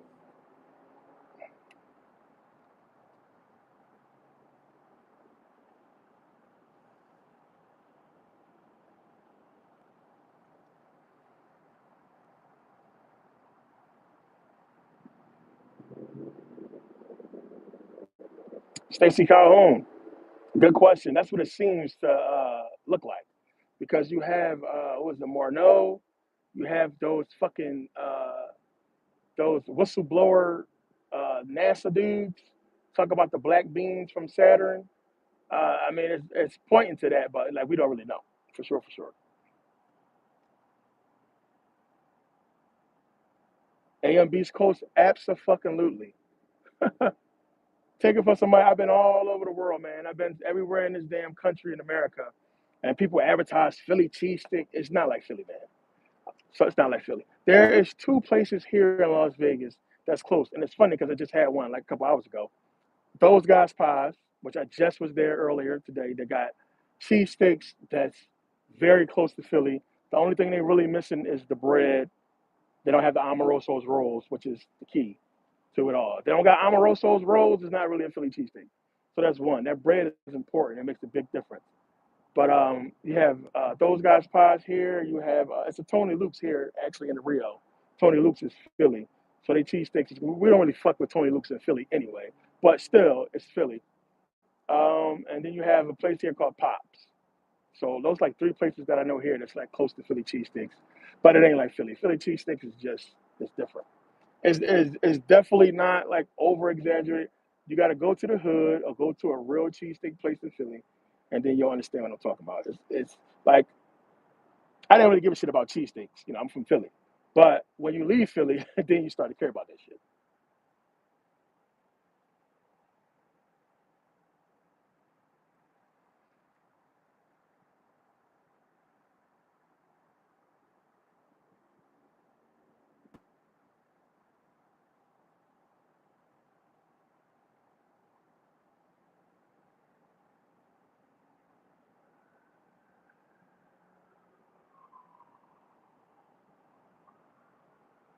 What the fuck is this?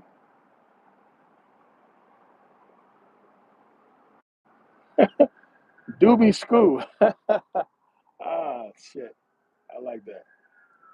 New York, US, sounds like a bunch of flyover states.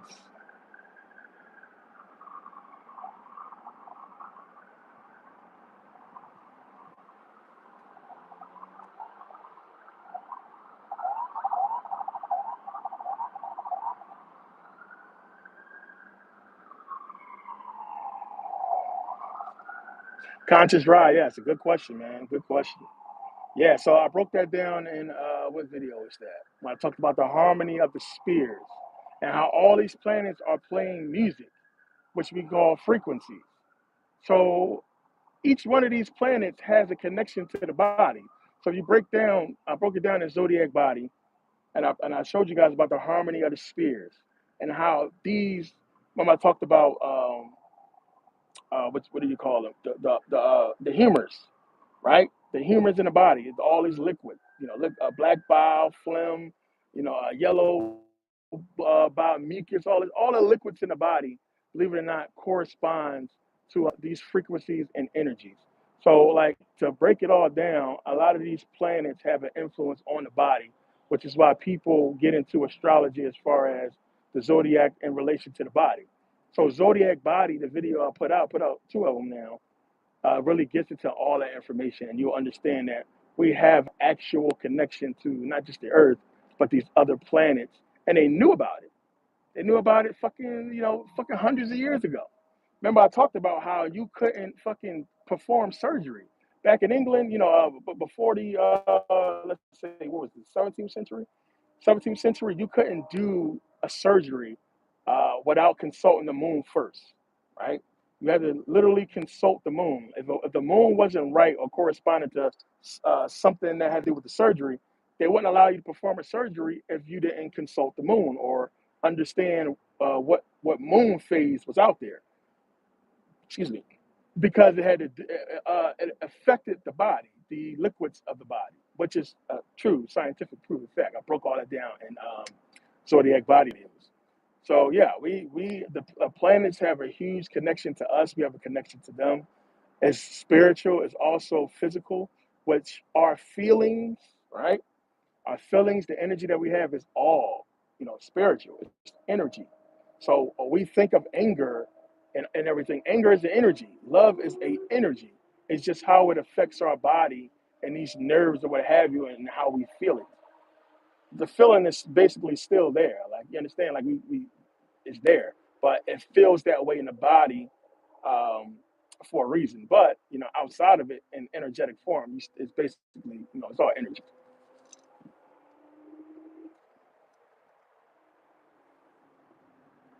Weston, I appreciate it, good brother.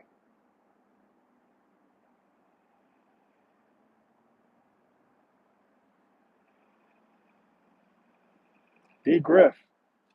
Yeah, I think I heard about that. Devil's King, 9,000 years ago. It's a lot of ancient, old stuff here, man. A lot of old stuff. But because you got to look at some of the bodies and the artifacts they found here. I talked about the Egyptian artifacts they found at the Grand Canyon, but they found still a whole lot of artifacts over here on this side. I mean, we still don't know what the fuck the Easter Island statues are about. What are those? I mean, who the fuck looks like that? I mean, it's a lot, man. It's a lot going on here. The Nazca lines.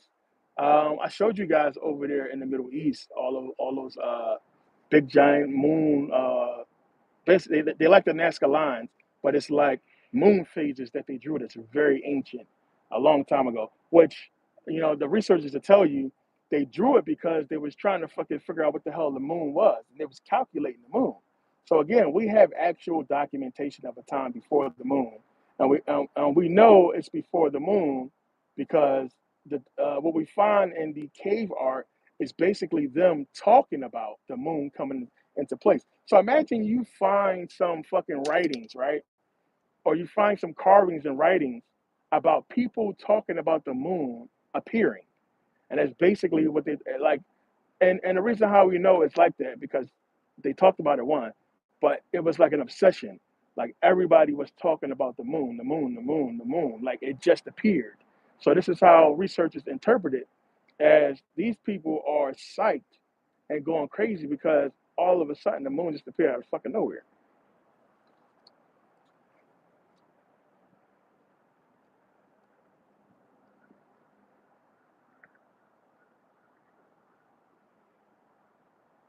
All right, Mike, what's the deal?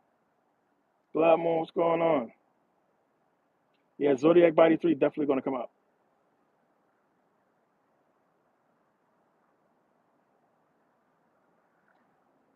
D. Griff, I think I did see that. I think I did get the email.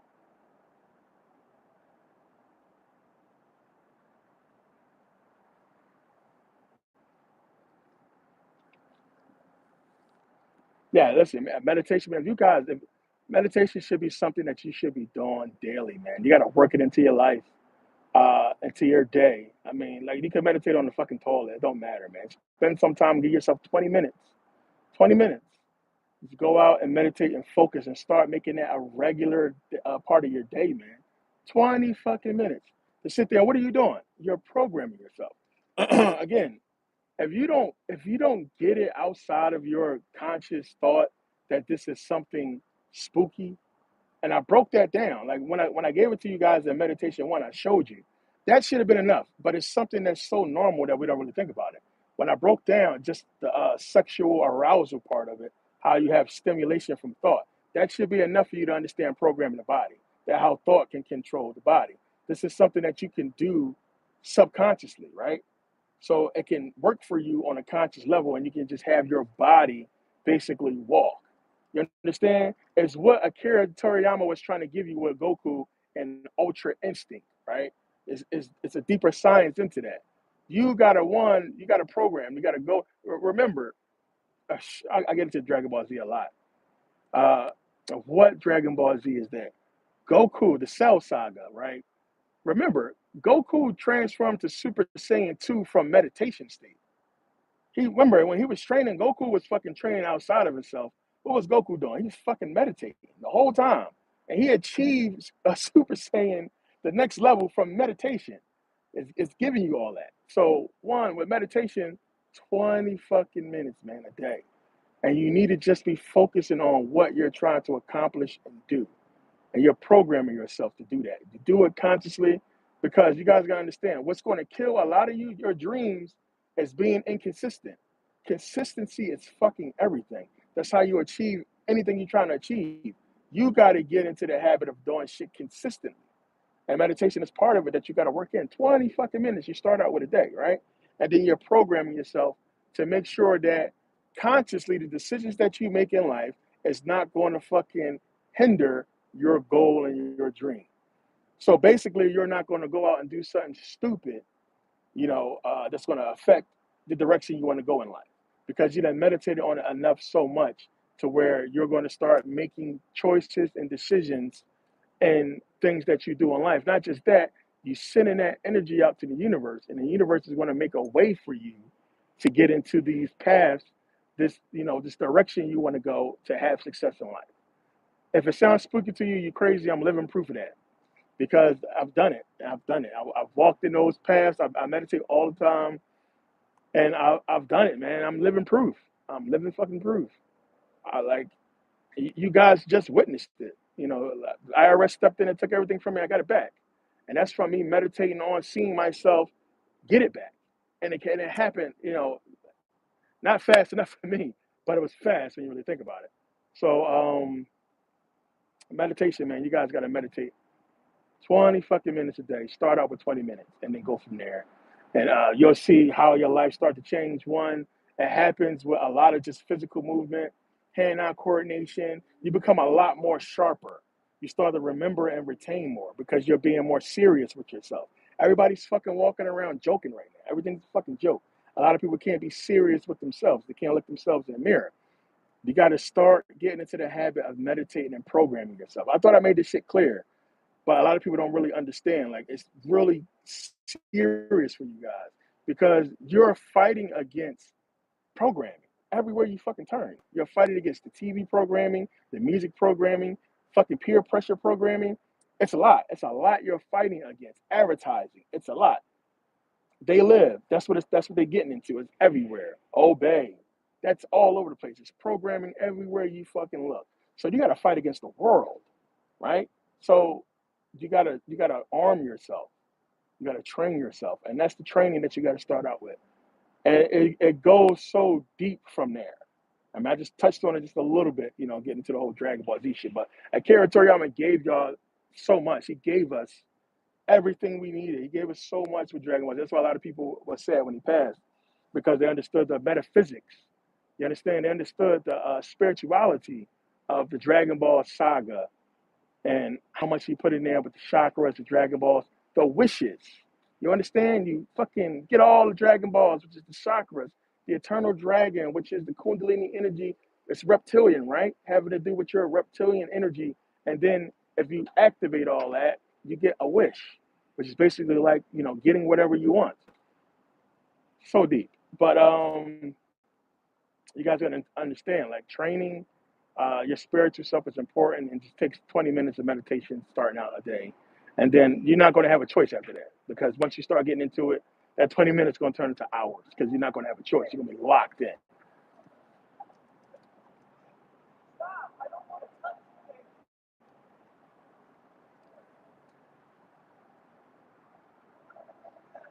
Yep.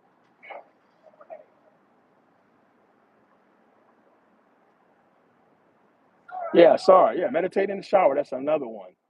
That's a good one. Oh, that's good. Because yeah, that's tricky because you really don't want the water hitting you too much. But then at the same time, if you're at that level, then yeah, you can do it. But just the sound of water. One, you have negative ions being produced. So if you do meditate in the shower, what I would recommend you do is put rocks in there. Go outside, put some rocks in there, get you some good clean rocks, and put them in the shower with you. You're gonna have negative ions being produced right there in your shower, which is fucking dope while you're meditating. Let's see.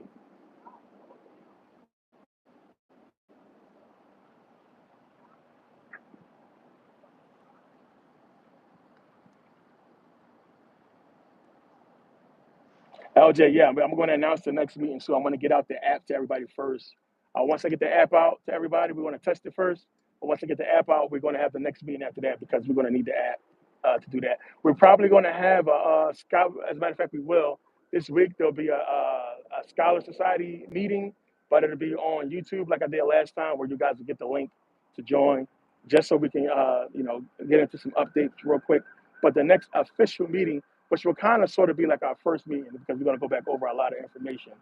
Now, a lot of people missed it, but it'll be better because we'll have the app. But I'll announce that once the app goes out. So the app is going to be going out this week. So you guys start getting a few of you will get emails to help test the app. I'm just going to do random emails to help test it. So if you get an email and you got an Android, because I'm going to do Android first, then help us test the app. If not, worry about it. Just ignore the email. But if you have an Android, just download the app and help us test it. And then we'll do the same thing with the iPhone.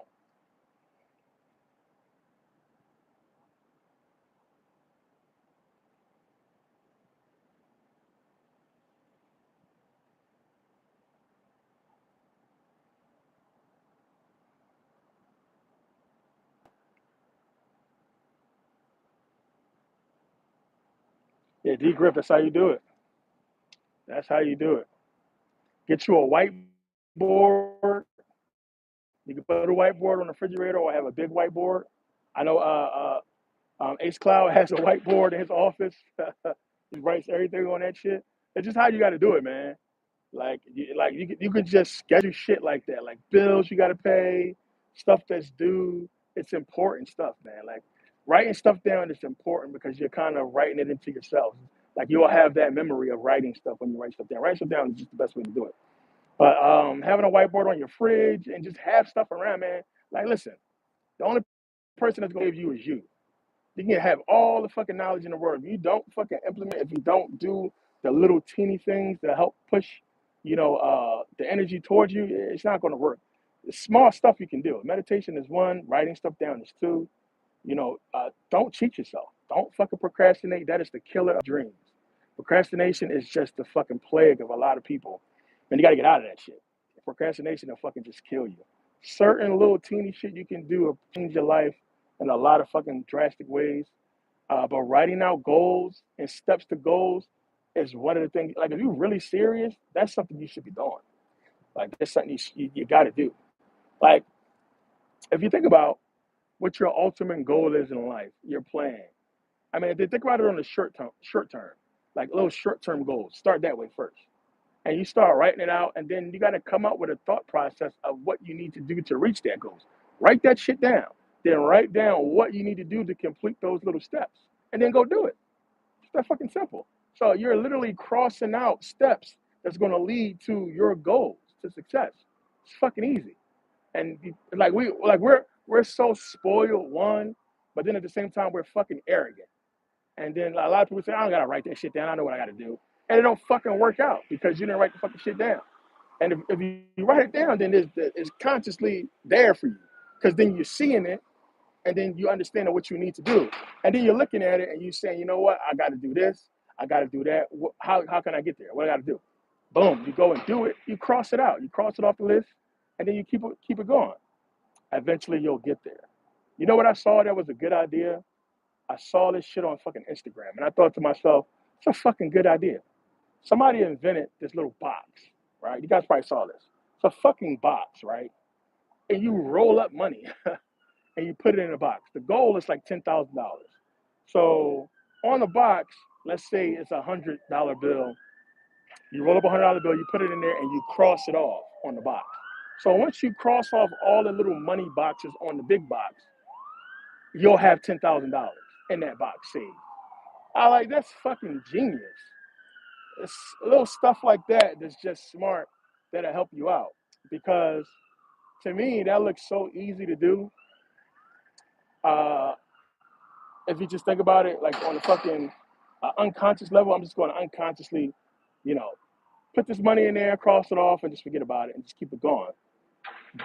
And then next thing you know, you have 10 grand. It's like, oh shit, you saved 10 grand. I mean, a lot of people are not gonna be able to do that shit because some people don't have no self-control. But if you do, and it's not hard for you to save money, that's a nice little quick, easy way to save 10 grand.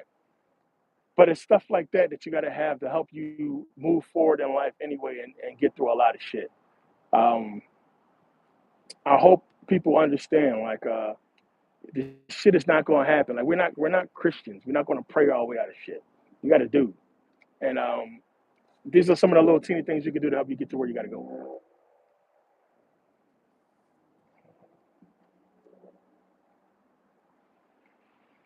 D Griff, yeah, that box is cool, man. I saw that. I was like, you know what? I think I might get that box.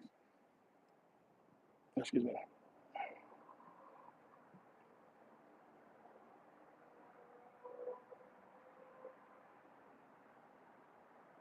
Yeah, Mount, exactly. That's what I was saying. It's gonna be hard. But some people don't got discipline. If you got discipline, you can do this shit. But some people going, fucking, I gotta crack this fucking box open because I gotta pay the fucking electric bill. That's because they're not following a plan. You understand? Like, I mean, one, don't even attempt that shit if you can't save the money.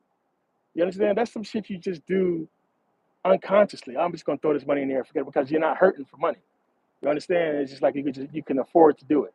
Like a lot of people just do shit because it sounds good, but they really can't do it. Like I said, when I took that 2 years and I cut everybody off, and all I did was save money, and I would play games with myself. How much can I save this week? And I'm a real competitive person, and I was super competitive with myself at this point, like trying to pass last week's total of what I could save. And it's easy when you by yourself. You understand? Like, because I didn't have a girlfriend at the time and all that, so I was like, fucking easy. I don't gotta go spend money on no fucking girl. Just make sure my son was cool, and I was able to save a shitload of money. And it was all fucking unconsciously because I'm saving the money, but I'm not thinking about the money because life is going on and I'm doing what I got to do. And when it came time for me to make like a real big investment, I was fucking mad as shit because I didn't have the money. But then I realized, wait a minute, I do got the money, and I was able to make those investments, and then they all paid off. So, it's just you're not going to get anywhere without sacrifice. That's a sacrifice for a lot of people. I don't think it is. I just think it's something you got to do. Uh, but Yeah, you can't cheat yourself. A lot of people would crack that box open so quick, especially when it hit 5 grand. Like, oh shit, it's 5 grand in this little ass box.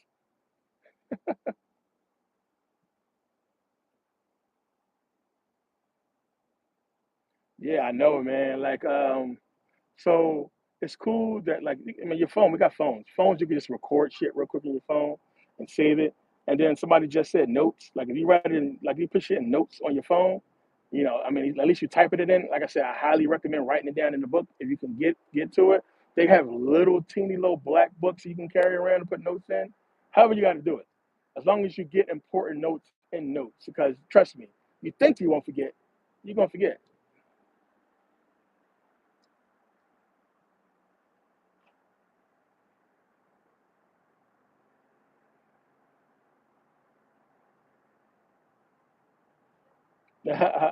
Yo, I think we all did, boy. Everybody had that. If you was trapping, you had that bail money stashed somewhere. You had that I gotta get out of town money and that bail money stashed. So like what I would do, like in my cars, each of my cars, keep clothes, actually change the clothes, some money. You just never know what the fuck is gonna happen. But then it's like, like when you get to a certain point when you don't give a shit. Like man, how many trips I went on with just to carry on? That's it. And it's like, whatever I need, I'm just gonna buy when I get there. But then you spend fucking a whole bunch of time shopping, which it's fun to some people, but I don't fucking really like shopping. Like I'd rather just order some shit online to get here when I get here. Like I don't like being in fucking crowded ass malls and all that shit and put fucking waiting in line and cashiers and all that stupid shit. It's I like it. It's fun sometimes, but not all the time. But at some point, you got to get what you need. Jesus is alive and coming back. Who is this? Ali Jamal. Prove it.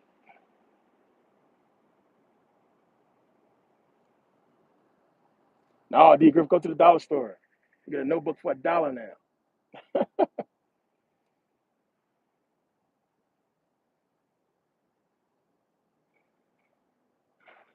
Oh yeah, bro. Oh my goodness. Shopping, shopping, shopping.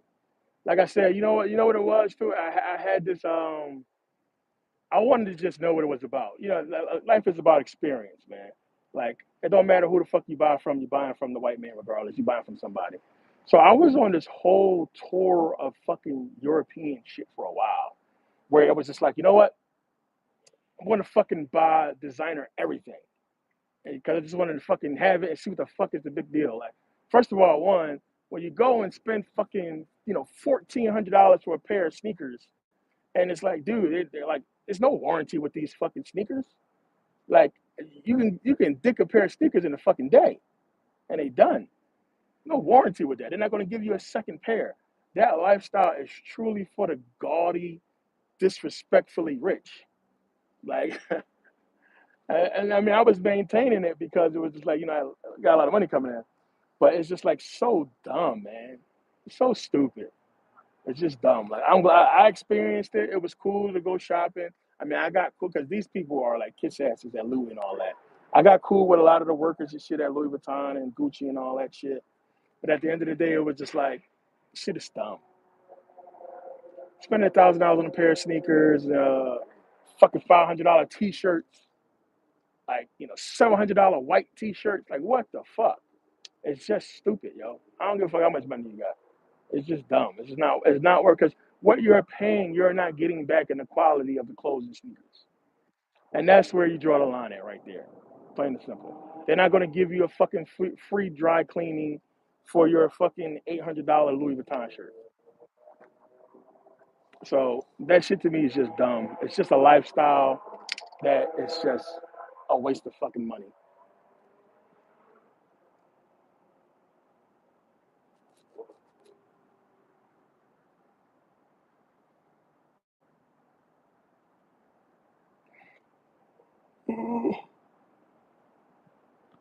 Excuse me.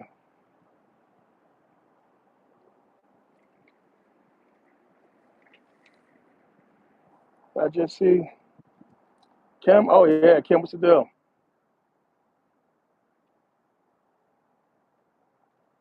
Yeah, those prices, Kim, they're just stupid. But it's like and I want all my members to get to that point. But you get to a point where, like, before, I was to always say people fucking stupid. I was to say that when people paid $100 for sneakers. Oh, y'all buying fucking Jordans, y'all stupid. $100, $200 sneakers, lost y'all fucking mind. But I mean, you get to a point when you get successful, you get to a point where you got so much money.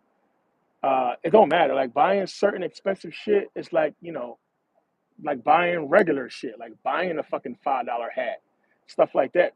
When you get to that point. So being there, I was never really worried about the money. Let me tell you how my day goes. For me, I go out. If I go out and I spend money 9 times out of 10, before I finish checking out, I made that money back already, and that's how it always usually goes. And this is what I want to show you guys. Like I made the money back. Like whatever my whole day consists of. If I go out and spend money, I'm making that money back before I go to bed. If it's not working like that for me, then something is wrong. So that's how it goes. That's how my days are. Like I always make the money back, whatever I buy, whatever I spend. It comes back in some way, shape, or form. So in buying all that stuff, I was never really worried because I would always make the money back before the end of the day. But at the same time, still, it's just not fucking worth it. The quality of the clothes and shoes is not worth what we're paying for. You're paying for a name, you're paying for a status, you're paying for a look, and it's just not worth it to me. But again, it was a fun experience. I got some dope Louis sneakers, which most of that shit I sold almost all that shit, and I made a profit, of course, because Louis shit come out once. But yeah, it's definitely not fucking worth it. I highly recommend you not blow that money on designer.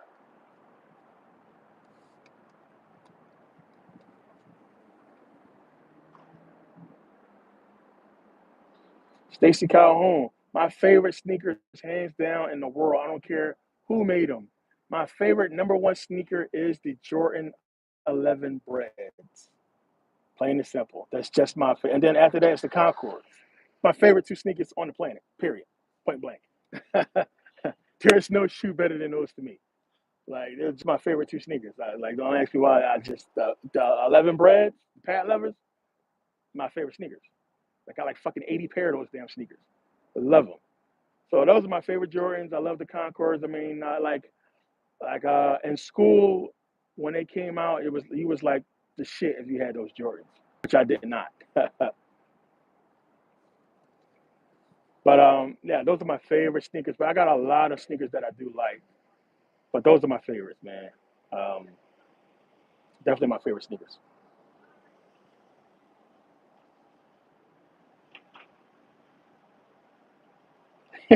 My little Dominican shorty.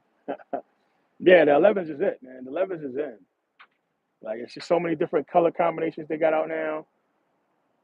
Yeah, they just been my favorite. They just been my favorite Jordans, like the 11 Breads. It's great, the black and red ones.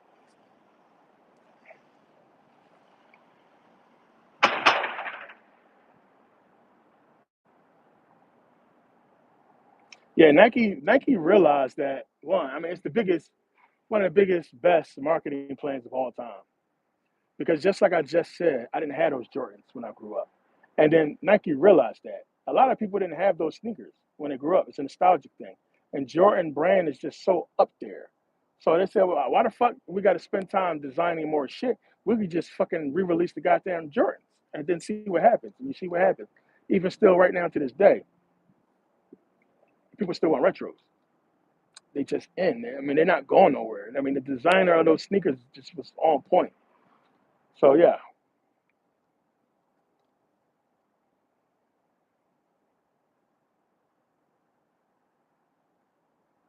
Oh yeah, Space Jams, the Space Jam 11s, all that. I mean, but they're kind of like the breads are just blue. It got the blue in it. So I mean, basically the same shit. But I just like the breads. But I got a multiple Space Jam 11 stuff.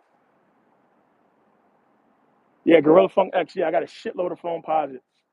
I got well, I had them. I sold them a pair, but I had a fucking what was the green the Galaxies I had. I sold those.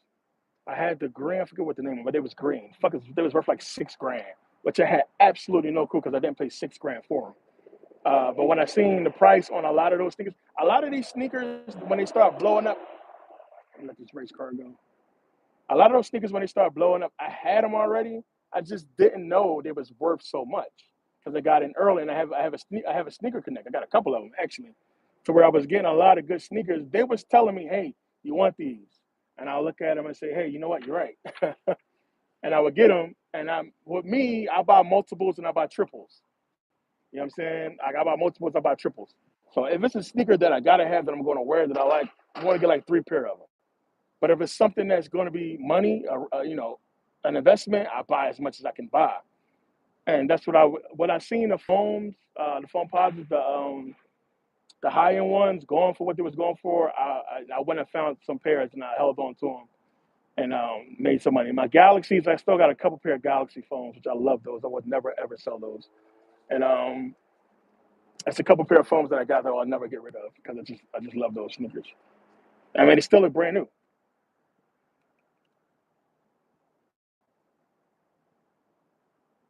And I don't know what it is about sneakers. We love sneakers. I mean, we really shouldn't be wearing them. You want to walk around barefoot, to be honest. But we're in a fucking city. You got to wear sneakers. But it's just something about them. I don't know. Like growing up, I mean, this is before social media and all that shit. When me growing up, sneakers was like a big deal. It was like the thing. And I think a lot of us is attached to sneakers because that childhood of not being able to have certain sneakers. But then it's just like, it's a thing. I mean, they look cool. We like them. People collect cars. People collect sneakers. Some people collect fucking trading cards, baseball cards. It's just fucking a hobby. But I got into sneakers because of the money. I like my sneakers, but I like money more. So I got into it because one, I like the sneakers, but two, I like the investment aspect of you know uh, the resale shit. Being a reseller, and I was doing that shit for years. So being able to get sneakers cheap and then sell them for like fucking crazy, crazy profits. Me not realizing once I realized because it never crossed my mind before. I never thought a person would actually buy a pair of used sneakers. Like to me, that's like, huh? What? I'm not buying these sneakers and you wore them. Never thought that was a business. But once I realized that motherfuckers will actually buy used sneakers, it just this is what the condition to be, fair, good. Then I was on it. It was over after that. I was like, oh yeah, game over. So I got into that business. I think we like sneakers because we just like them, man. It's the same way we like t-shirts and jeans and pants. If it's designer or we like the design, it looks good to us, it's appealing. Then we want them.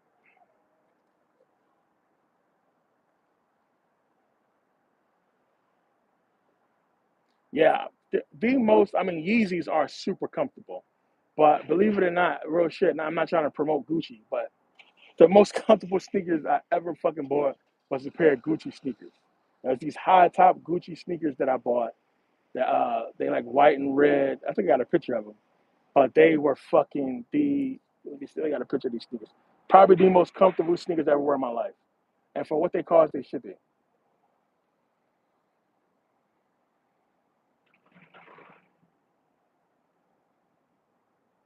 Oh yeah, here they go. I actually bought them in fucking. They look ugly as hell to some of y'all, but this is the most comfortable fucking sneaker I ever had in my life. These Gucci sneakers.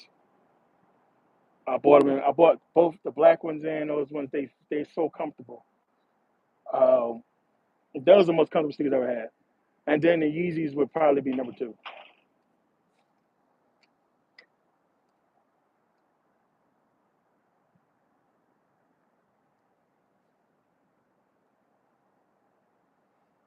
Yeah, my Reebok pumps. Yep, I have them. I got a bunch of those.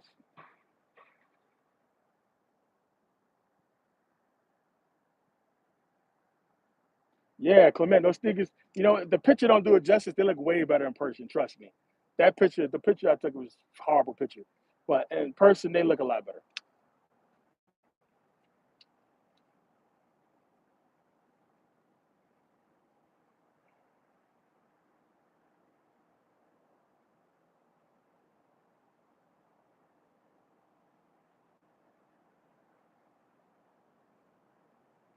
But there's a lot of designers that I sold or used to sell.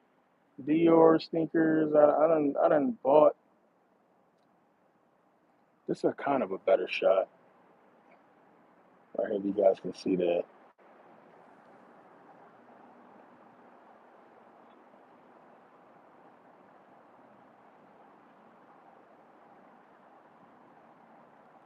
But yeah, it's most comfortable sneakers I've ever worn. I mean, it's just like fucking pillows all around your feet. It just felt so comfortable, but at the same time, sturdy and strong. It's hard to explain, but definitely number one on my most comfortable sneaker list so far. I fucking wear a lot of sneakers. Fucking Alexander McQueen's hurt your fucking feet. I would never buy a pair again. Uh, some of those sneakers are just not. Don't fucking buy that shit. Like, don't go out and buy designer fucking sneakers. Like, unless you got stupid money, it's not worth it.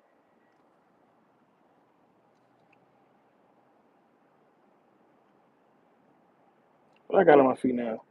I got some Nikes on my feet. It's some regular Nikes on my feet right now because I'm going out walking around.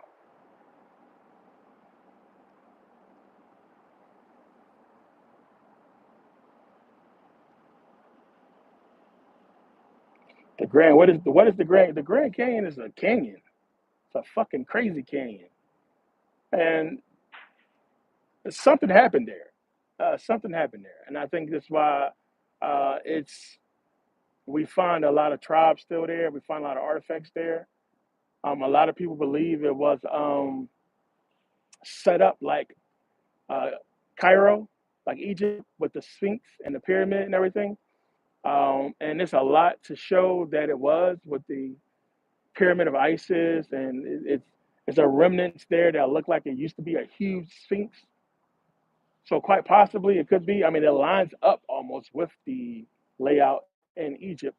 I was there. I did a whole video. I did Saturday Satan 4 there, I think it was, and I did it at the Grand Canyon to show you guys.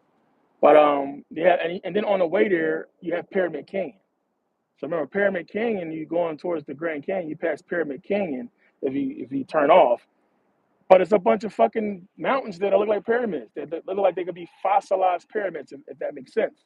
So we don't know. It's one of those places to where, again, when you're driving, you're passing a shitload of fucking land. What the fuck is over there? What's there? What's there? I mean, and that's the same everywhere. Flying around in Dubai, fucking land, infinite land. I mean, there's just so many countries where we just so much empty fucking space, man. It's crazy, but it challenges the thought or the whole notion of us being here for some type of study or growth, because I mean it's entirely too much land here for you know us. I mean, we can fucking quadruple the population and still we can still all fit in America comfortably with room to spare.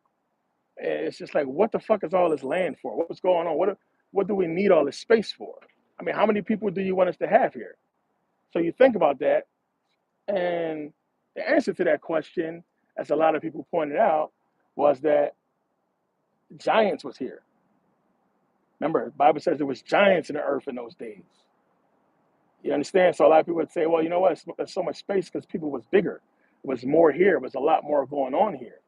And it's certainly enough evidence to suggest that something fucking was going on here, and Giants played a huge role in it.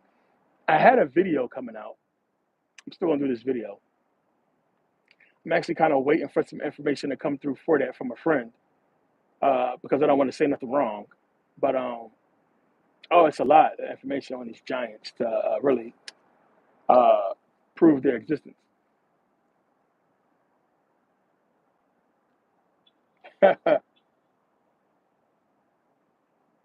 Cool, Daddy. Yeah, New Balances actually makes some good, comfortable sneakers now. Skechers are really fucking comfortable, believe it or not. Um, what else? There's some comfortable sneakers out there, man. I'm a comfortable sneaker person at this point, but I still have sneaker collection. But I wear those if I'm going out if I got something on. But other than that, I got like what I call my just everyday sneakers, my throwaways. Uh, but yeah, every once in a while, I mean, I don't give a shit. I'll throw whatever on if it's comfortable. But I mean, all my favorite sneakers I have already, so yeah, I'm good to go.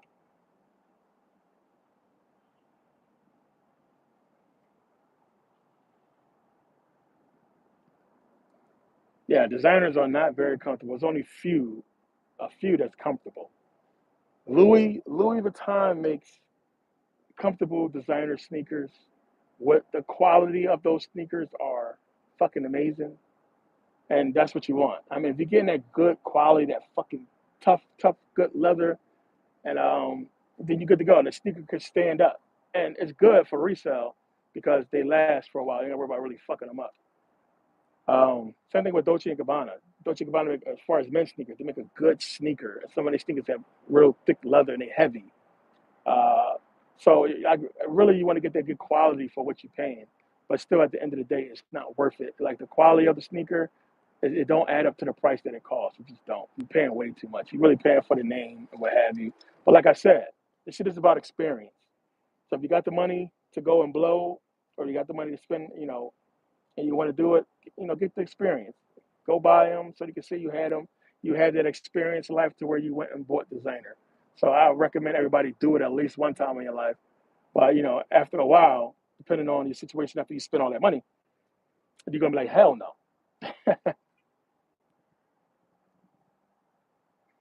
Balenciaga makes some high quality ass sneakers, but yeah, they are uncomfortable as shit.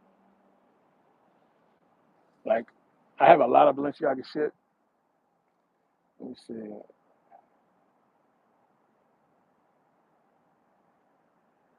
They made a couple good.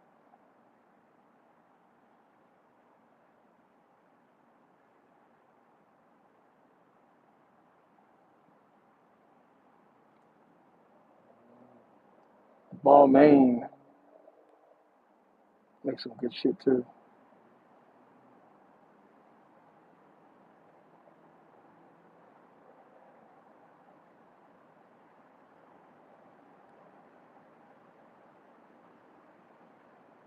Oh yeah, I feel like Googling all this shit.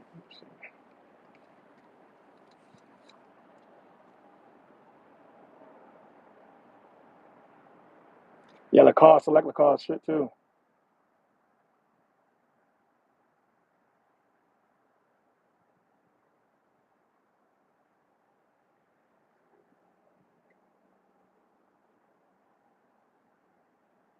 Definitely more pyramids here.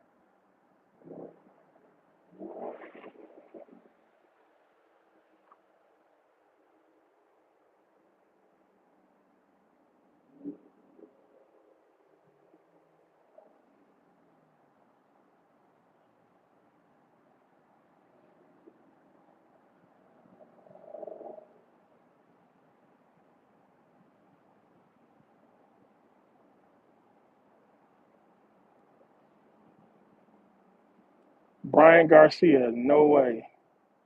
The Israelites, the Egyptians used to have Israelites as slaves. That never happened.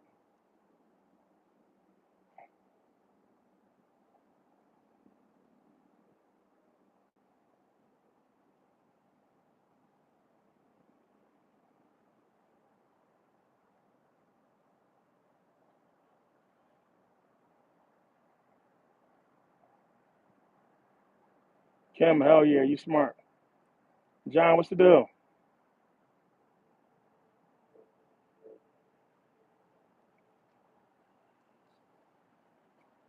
Oh, now when it comes to watches, man, yeah. Like my watch collection is pretty dope. Um, I have a couple bust downs, but I like some plain Jane watches. I like a good watch, a solid, clean watch. Um, Everybody says Rolex. I like Rolexes, of course. Depends on which one. I like a lot of the Starbucks. I have the Starbucks. I have the root beer. Um, I like a lot of those style Rolexes. APs, if you can afford them. Actually, AP right here, very expensive watch, but a really good watch. Um, what is it? Halbert makes a good watch. Who is that? The name escapes me right now. It's a really, really good fucking watch. I'm trying to remember the name of it. I think it's Ramirez. Um,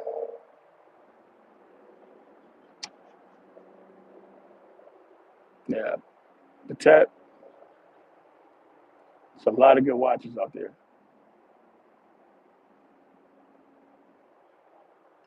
What's the name of this watch? Not Fossil. Fossil used to make good watches.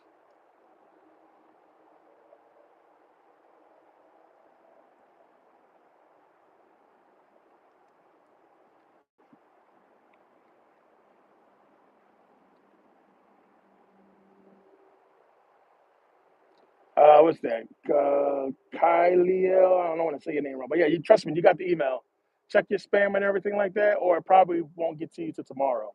I send out emails to everybody, but some people I'm seeing it takes a couple days for you guys to get the email. I have no control over that, but I systematically went and checked and double checked and rechecked. But just for you know, for safety, make sure you shoot me an email and let me know that you didn't get the message or a text or email, and I'll make sure I'll see if I sent it or not. I'll send it again just to be safe. Oh yeah, Breitling, the little Bentley watch. Breitling makes a good watch, man. I think they overpriced stuff for what they is, but I do like the mechanism. It's a good watch.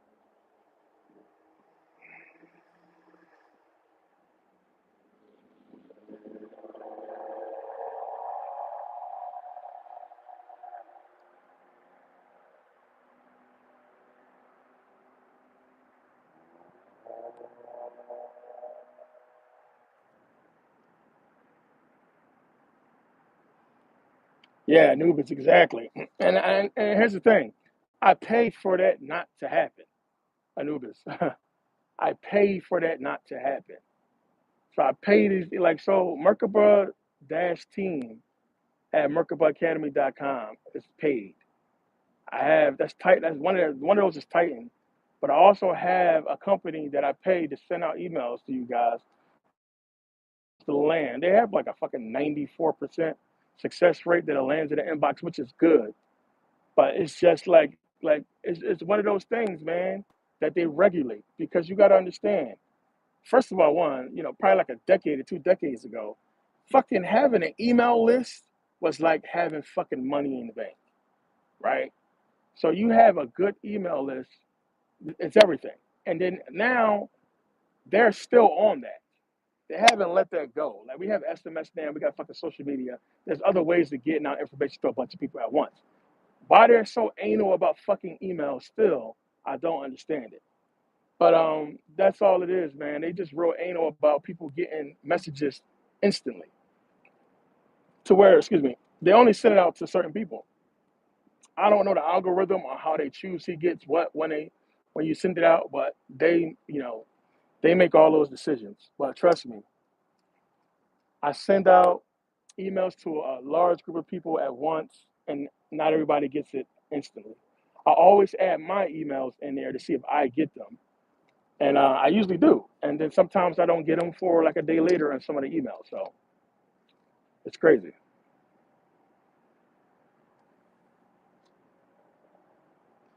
Recommend stay away. Yeah, all go to Podia.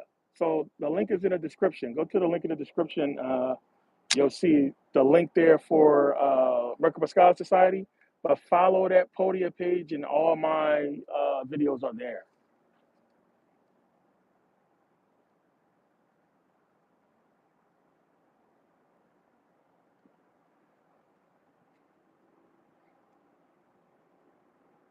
Stacy, yeah, the people saying that America is Egypt is because of what they found in the Grand Canyon. One, two is for the Hebrew Israelites to try to make their fucking silly doctrine make sense, because they want to say Deuteronomy 28:68 is talking about America. So that's another thing. Going back to Egypt on ships, it's just going to automatically make America Egypt. That don't even make sense. It don't even make sense at all. It don't even sound right. How you just going to make America Egypt? America is not Egypt. Egypt is Egypt. America is America.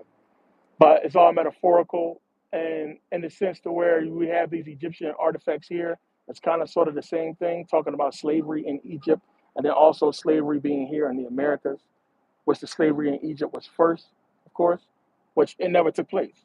You know, we can't prove that it's slavery, but that's all it is.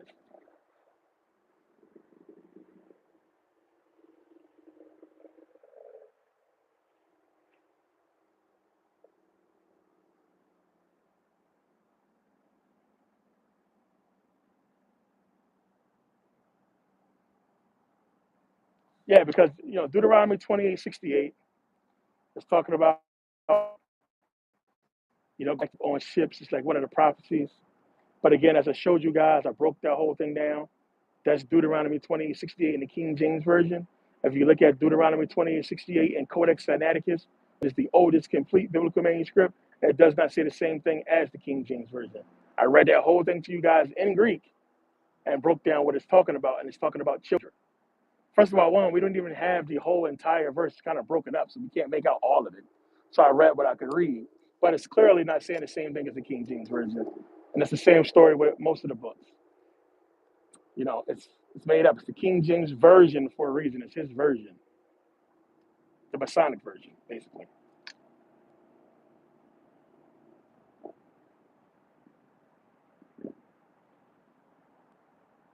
Yeah, Mississippi River and all that. The Nile River. Them trying to parallel it, which again, all that stuff makes sense when you look at the mock-up of how the Grand Canyon kind of matches up with Giza. I mean, it's something to look at, but I mean, you have what possibly happened there a long time ago, and which we can't prove, and you have what we know to exist and be there in Egypt. We can't trade them and say we can't really put that in that context of America being Egypt in whatever sense they want to make it in, but it don't fit, it don't go.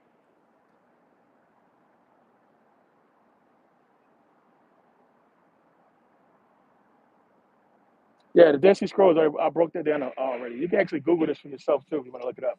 Remember, they had already just reported that all the Dead Sea Scrolls in museums around the world have been proven to be fake. I showed you guys that report. I showed you guys the pictures and all that. So again, all the Dead Sea Scrolls in museums around the world have proven to be fakes. And again, you got to remember when the Dead Sea Scrolls was first found, they were selling pages. They were selling pages. No fucking way in the world to tell you suspect right there. Not the fact that three of the leading researchers that was on the job when they found the Dead Sea Scrolls were fired for whatever reason. Then they only released part of the Dead Sea Scrolls to us, to the public, and left out a large part of it where we can't see what the hell it is or what it say. And then now they come up with this information that is fakes that's in museums. So one, no independent researcher has been allowed to see and study or touch the Dead Sea Scrolls that they supposedly have locked away. We don't know what the fuck they got. That's one. Two, it has never been confirmed that the Dead Sea Scrolls are what they say it is, because we never had access to the full Dead Sea Scrolls. And then now the little shards and pieces they give us, which I believe they did find some shards. Again, they're just old pieces of paper. We don't know what the fuck it really is, because you have a shard, like you have a little piece. Where's the rest of the manuscript? So it's all suspect.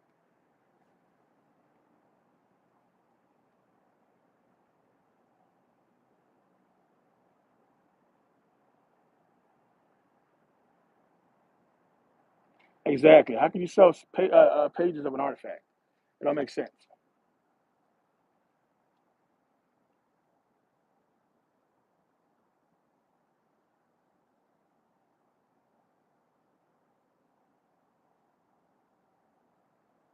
Stacy, yes, the Rosetta Stone is real. I have pictures with it. The Rosetta Stone is real. So, but as far as the stories around the Rosetta Stone, no. Champollion did not decipher no fucking Rosetta Stone to equal a hieroglyph to equal A, B, C, D, E, and all that shit. It's impossible. The Egyptian hieroglyphs are pictographs. They are pictographs. It's like us writing LOL. All of us living during this time, we all know what LOL means, right? We already know what it means.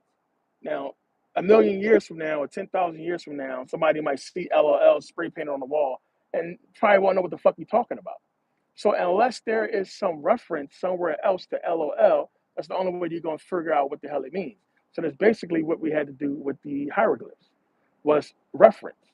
And then in reference, the only reason why we can get and understand a lot of those glyphs is because they drew shit out. And then you see it replete and you see repetition in it, but you can't in no way break down a hieroglyph to equal a English word, A, B, C, D, E, F, or none of that shit. You can't. It's pictographs. It's like you had to be living during the times. We can decipher and make out what we can make out, which is a lot. We can make out a lot. Because even still, like I said, you got to remember, the ancient Greeks understood the Egyptian language. They spoke it. They learned it and they spoke it because the Egyptians taught it. Because the ancient Egyptians were not tolerant of anybody else's culture and customs. If you wanted to talk to them, you had to learn how to. They wasn't going to learn your language. You had to learn theirs. So we know the Greeks learned it and spoke it, so did the Persians. But we also know those languages survived in African tribes to this day. They just got all mixed up and scrambled. The fucking Arabs that's there now think what they're speaking is ancient Egyptian, which they're speaking Coptic and of course Arabic. Coptic comes in when Rome takes over, but it's so long ago they think it's ancient with the rest of Egypt. The dynastic times. It's not. It's Coptic. It's Roman. So they walking around speaking Coptic, thinking they speaking Egyptian. It's crazy.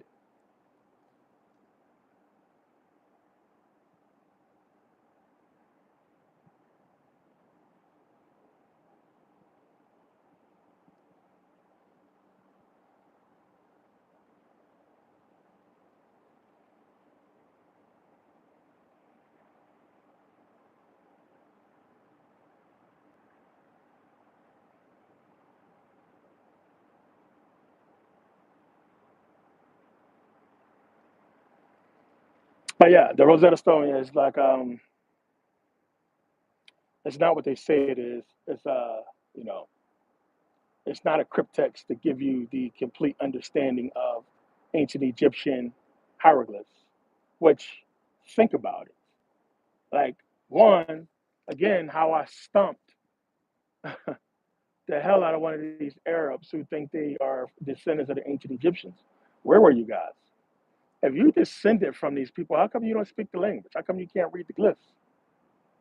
So y'all descendants of the ancient Egyptians, but y'all allow the entire language to fucking disseminate, to be gone? How? You carried it out of Egypt. How come you can't carry it back? It don't make sense. So Arabs are the one who enslaved Jews in Egypt. Yeah. So yeah, it's a lot, man. But yeah, the Rosetta Stone helped understand certain things and remember what was the first word that he deciphered? It was Ramses, supposedly. So I broke that whole thing down too. So how the hell is Ramses? And we know they changed that because if you go back to the original King James version, Ramses' name is not in there. It says Pharaoh, and then later they put in Ramses. So it's like, how the hell did they even know Pharaoh or Ramses if Champollion deciphered the Rosetta Stone way after the King James version was written? How the fuck did y'all know? So think about that.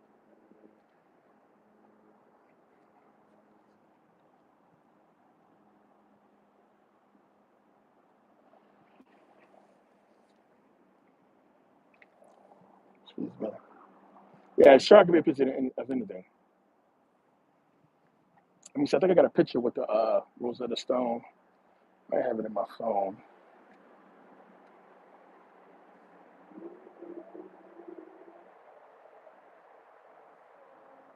I know I got pictures with the Ben Stone.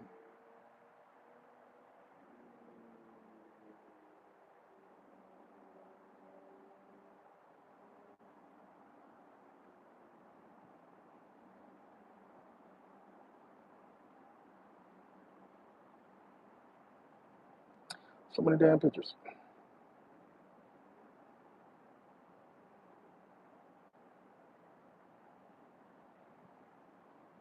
Yeah, somebody cooking something. It smell good.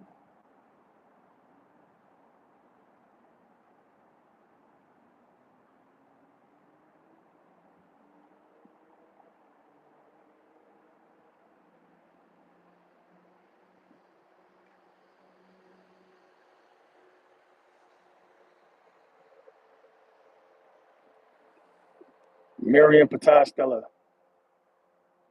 where it supposedly say Egypt. I mean Israel, but it doesn't.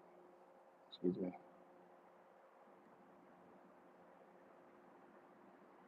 Oh yeah, Egyptian money. I think I showed you guys that. 100 pounds. See what's on it. What's on there? Listen, man. You go to Egypt. You go to like Thailand. What is this? Yeah. Oh, it's fucking Egyptian money. I mean, it has so much of it. I mean, you feel like a billionaire over there, especially in Thailand. Thailand and Egypt, like the dollar's so strong over there in those countries, and your dollar goes a long fucking way. I think when I was there, like $1 was like fucking 38 Thai baht or something like that. It was crazy. So like your money stretches like a long fucking way when you go there. Same thing in Egypt. Like they want you to go there for the dollars. Like the dollar stretches so far, and they want dollars over there. But you'll be amazed what you can buy with the dollar. Like with your dollars over there, you can get a whole lot. So it's definitely worth it. So going there, like the money is is the flight. That's the money. But once you get there, like your money, your dollar is. I mean, $500 would probably last you the whole trip. You'd be good to go. You probably get anything with that. But once you get over there, the fucking dollar is so strong, you can basically buy whatever you want.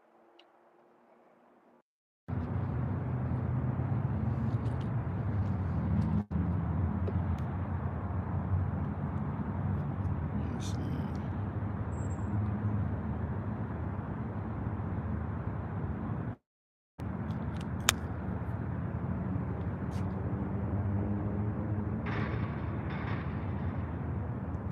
All right, let me see.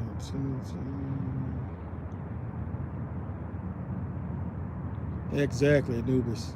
Descendants of the ancient Egyptians, you don't follow your own, follow the cultures and customs. It don't make sense. It don't make sense. So they frauds. I always call them frauds.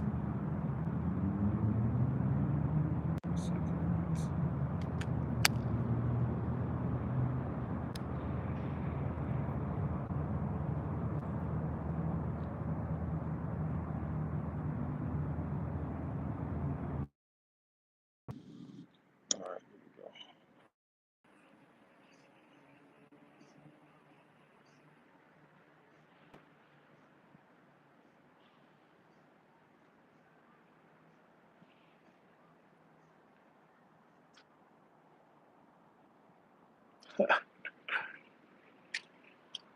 Yeah, I thought Moses the third is Moses from the Bible. That's hilarious.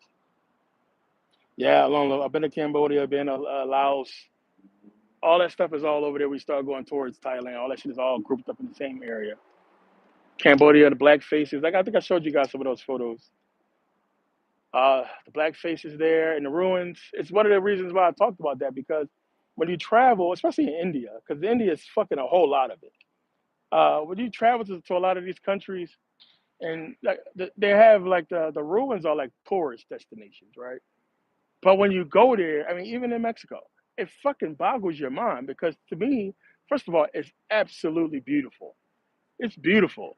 And I wouldn't mind living there outside of the fucking city. I would rather live in the fucking ruins because one, you're surrounded by banana trees and fucking mangoes and all kinds of fruit. That's one. but it's just so peaceful and spiritual over there.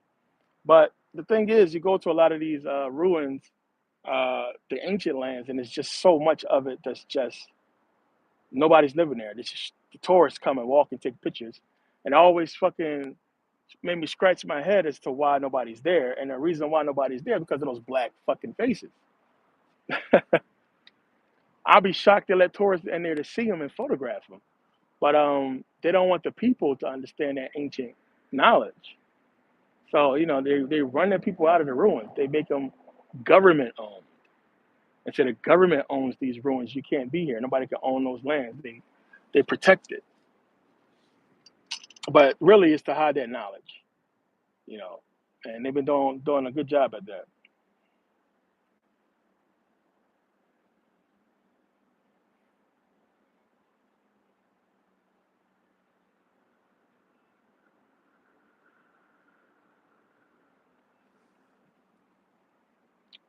You even saw a shooting star. I think that's whatever that planet is. I think is that Mars. So right under the moon, if you guys can see it on the phone. You see the moon is up here, the moon right there, and then below it you see that little dot. I think that's Mars. One of those supposed to be visible today. I know it's at one point of the year here, because I remember I was coming from a friend's house and going down the steps at his apartment. The moon was right there. You could see fucking Saturn like so clear. It was so crazy. You could see the rings and everything.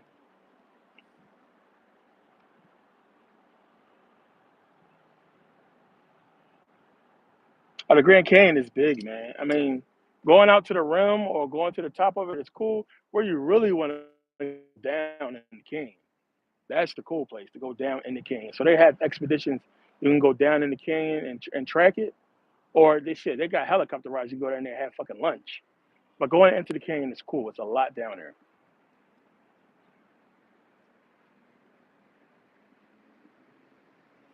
So y'all saw that, or y'all saw that's from what y'all saw was probably it could have been from the building. It could have been the building if that's what y'all saw. I didn't see it, but I'll go back and look at the video and see what y'all saw later.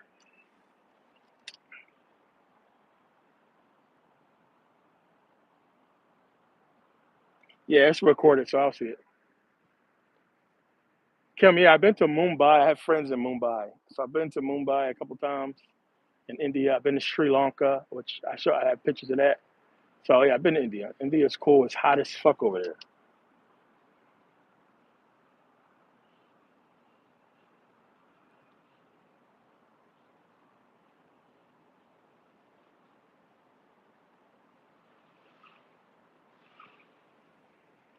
Delhi belly. I love spicy food, so yeah, I'm all for it. I'm game. You got spicy food, game. One, spicy food helps you build up your immune system. Is one. I don't know why I have a huge tolerance for it. The hotter, the better. Two, because one, I was in Thailand a lot. I had a freaking Thai girlfriend for a while, so half Swedish, half Thai. Um, and she cooked a lot of fucking spicy food. And I got really used to spices and food. They had this. They call it chili paste. It's like this shrimp chili paste they make.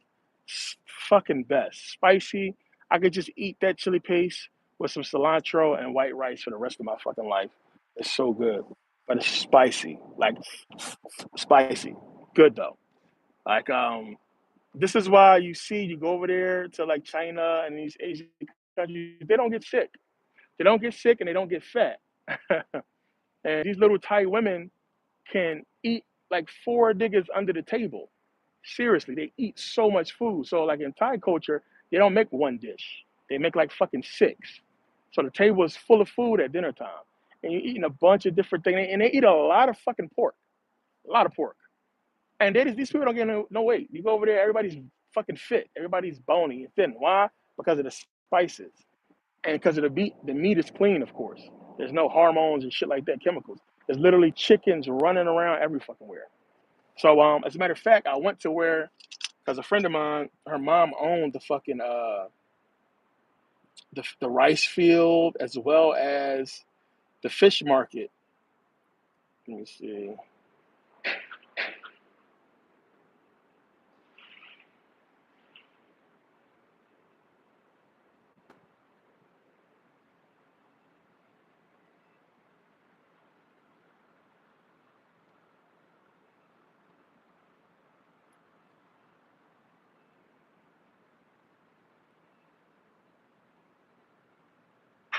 I have some pictures.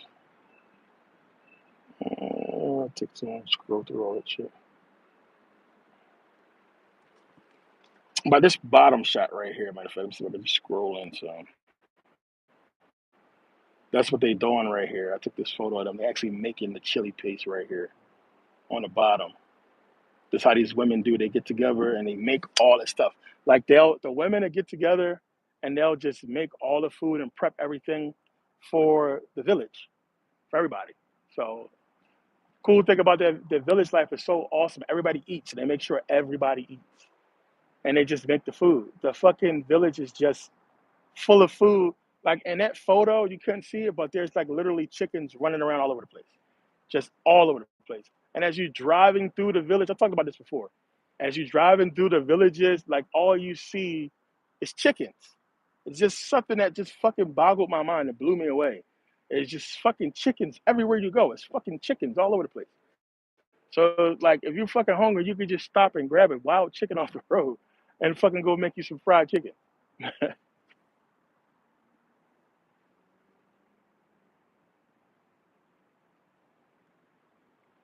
Yeah, sticky rice is everything. Sticky rice, pakum pao, nam tak mu.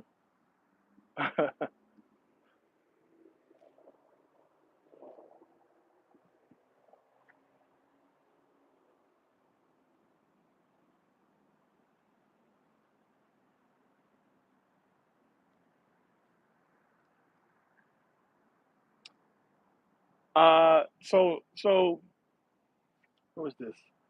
Alchemy, yeah, they're actually getting hip to the fucking AI shit with trading. It shouldn't be. It's like a big deal right now because there really shouldn't be no contrast to trading. You understand? Like, who are you? Why are you trying to hinder trading? So a lot of these companies are not allowing bots on certain apps, but then most of them are encouraging bots or AI for certain apps. I don't have one specifically that I can remember right now, but yeah, it's one that I use. I'll talk about it in one of the meetings. I'll show you guys because I forget the name of that AI, excuse me, program.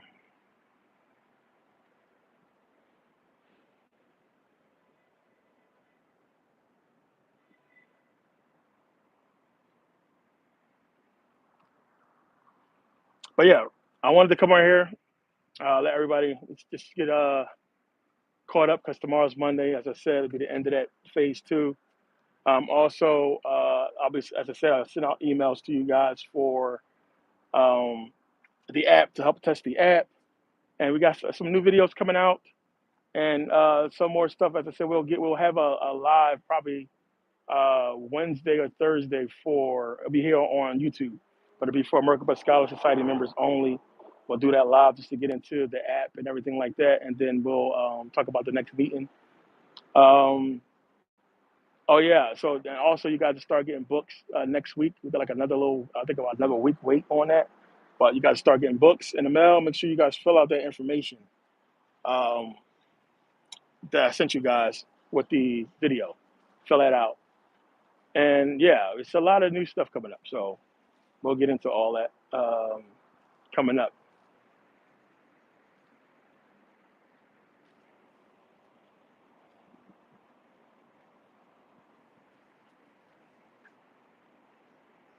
Kim, yeah. So that's what the app is about. So, but the new app is just is it's going to be like Instagram. So communication is going to be a lot easier. Also, it's going to be easier for me to send out SMS and push notifications to you guys. So whenever something happens, you don't have to worry about missing it. You'll get the message like straight away without delay. So communication gonna be much better, and it's be able to do a lot more cooler stuff with that. So stay tuned for that. So D Griff, when you did the dues, everybody who did the dues for Merkabah Scholar Society, you had to put your address in there. So make sure when you signed up, when you did the dues, put your address in there. That's, like I said, that start the ball rolling on that. So if you pay dues, if you did that first dues, then you're good to go. You got your address. Your address is already in there.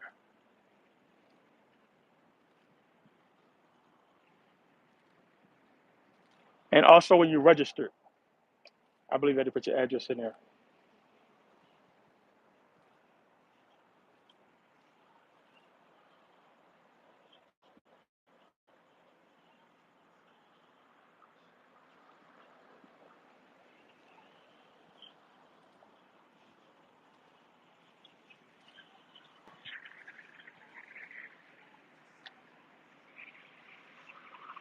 All right, don't worry about it though. I'll shoot you an email. Matter of fact, just shoot me an email with your address just in case.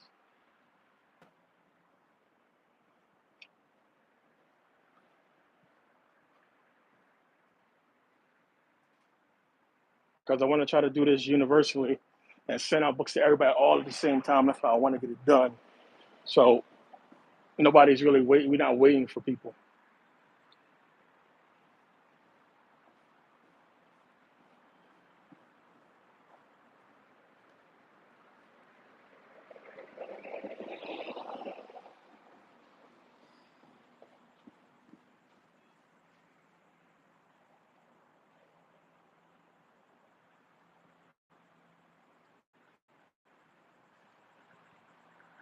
But yeah, let me get out of here because a lot of work to do. But I appreciate you guys coming out. I did post a couple of videos on YouTube. Make sure you guys check them out, especially the rundowns for the Biblical Bible series because you got the video coming out on what is it? Fucking um, narcissism. So that's coming up, and then it's that series on finishing up the series on the Biblical Bible series. So make sure you guys caught up. But yeah, let me get out of here. I gotta cross the street. All right, see you guys next video. Peace.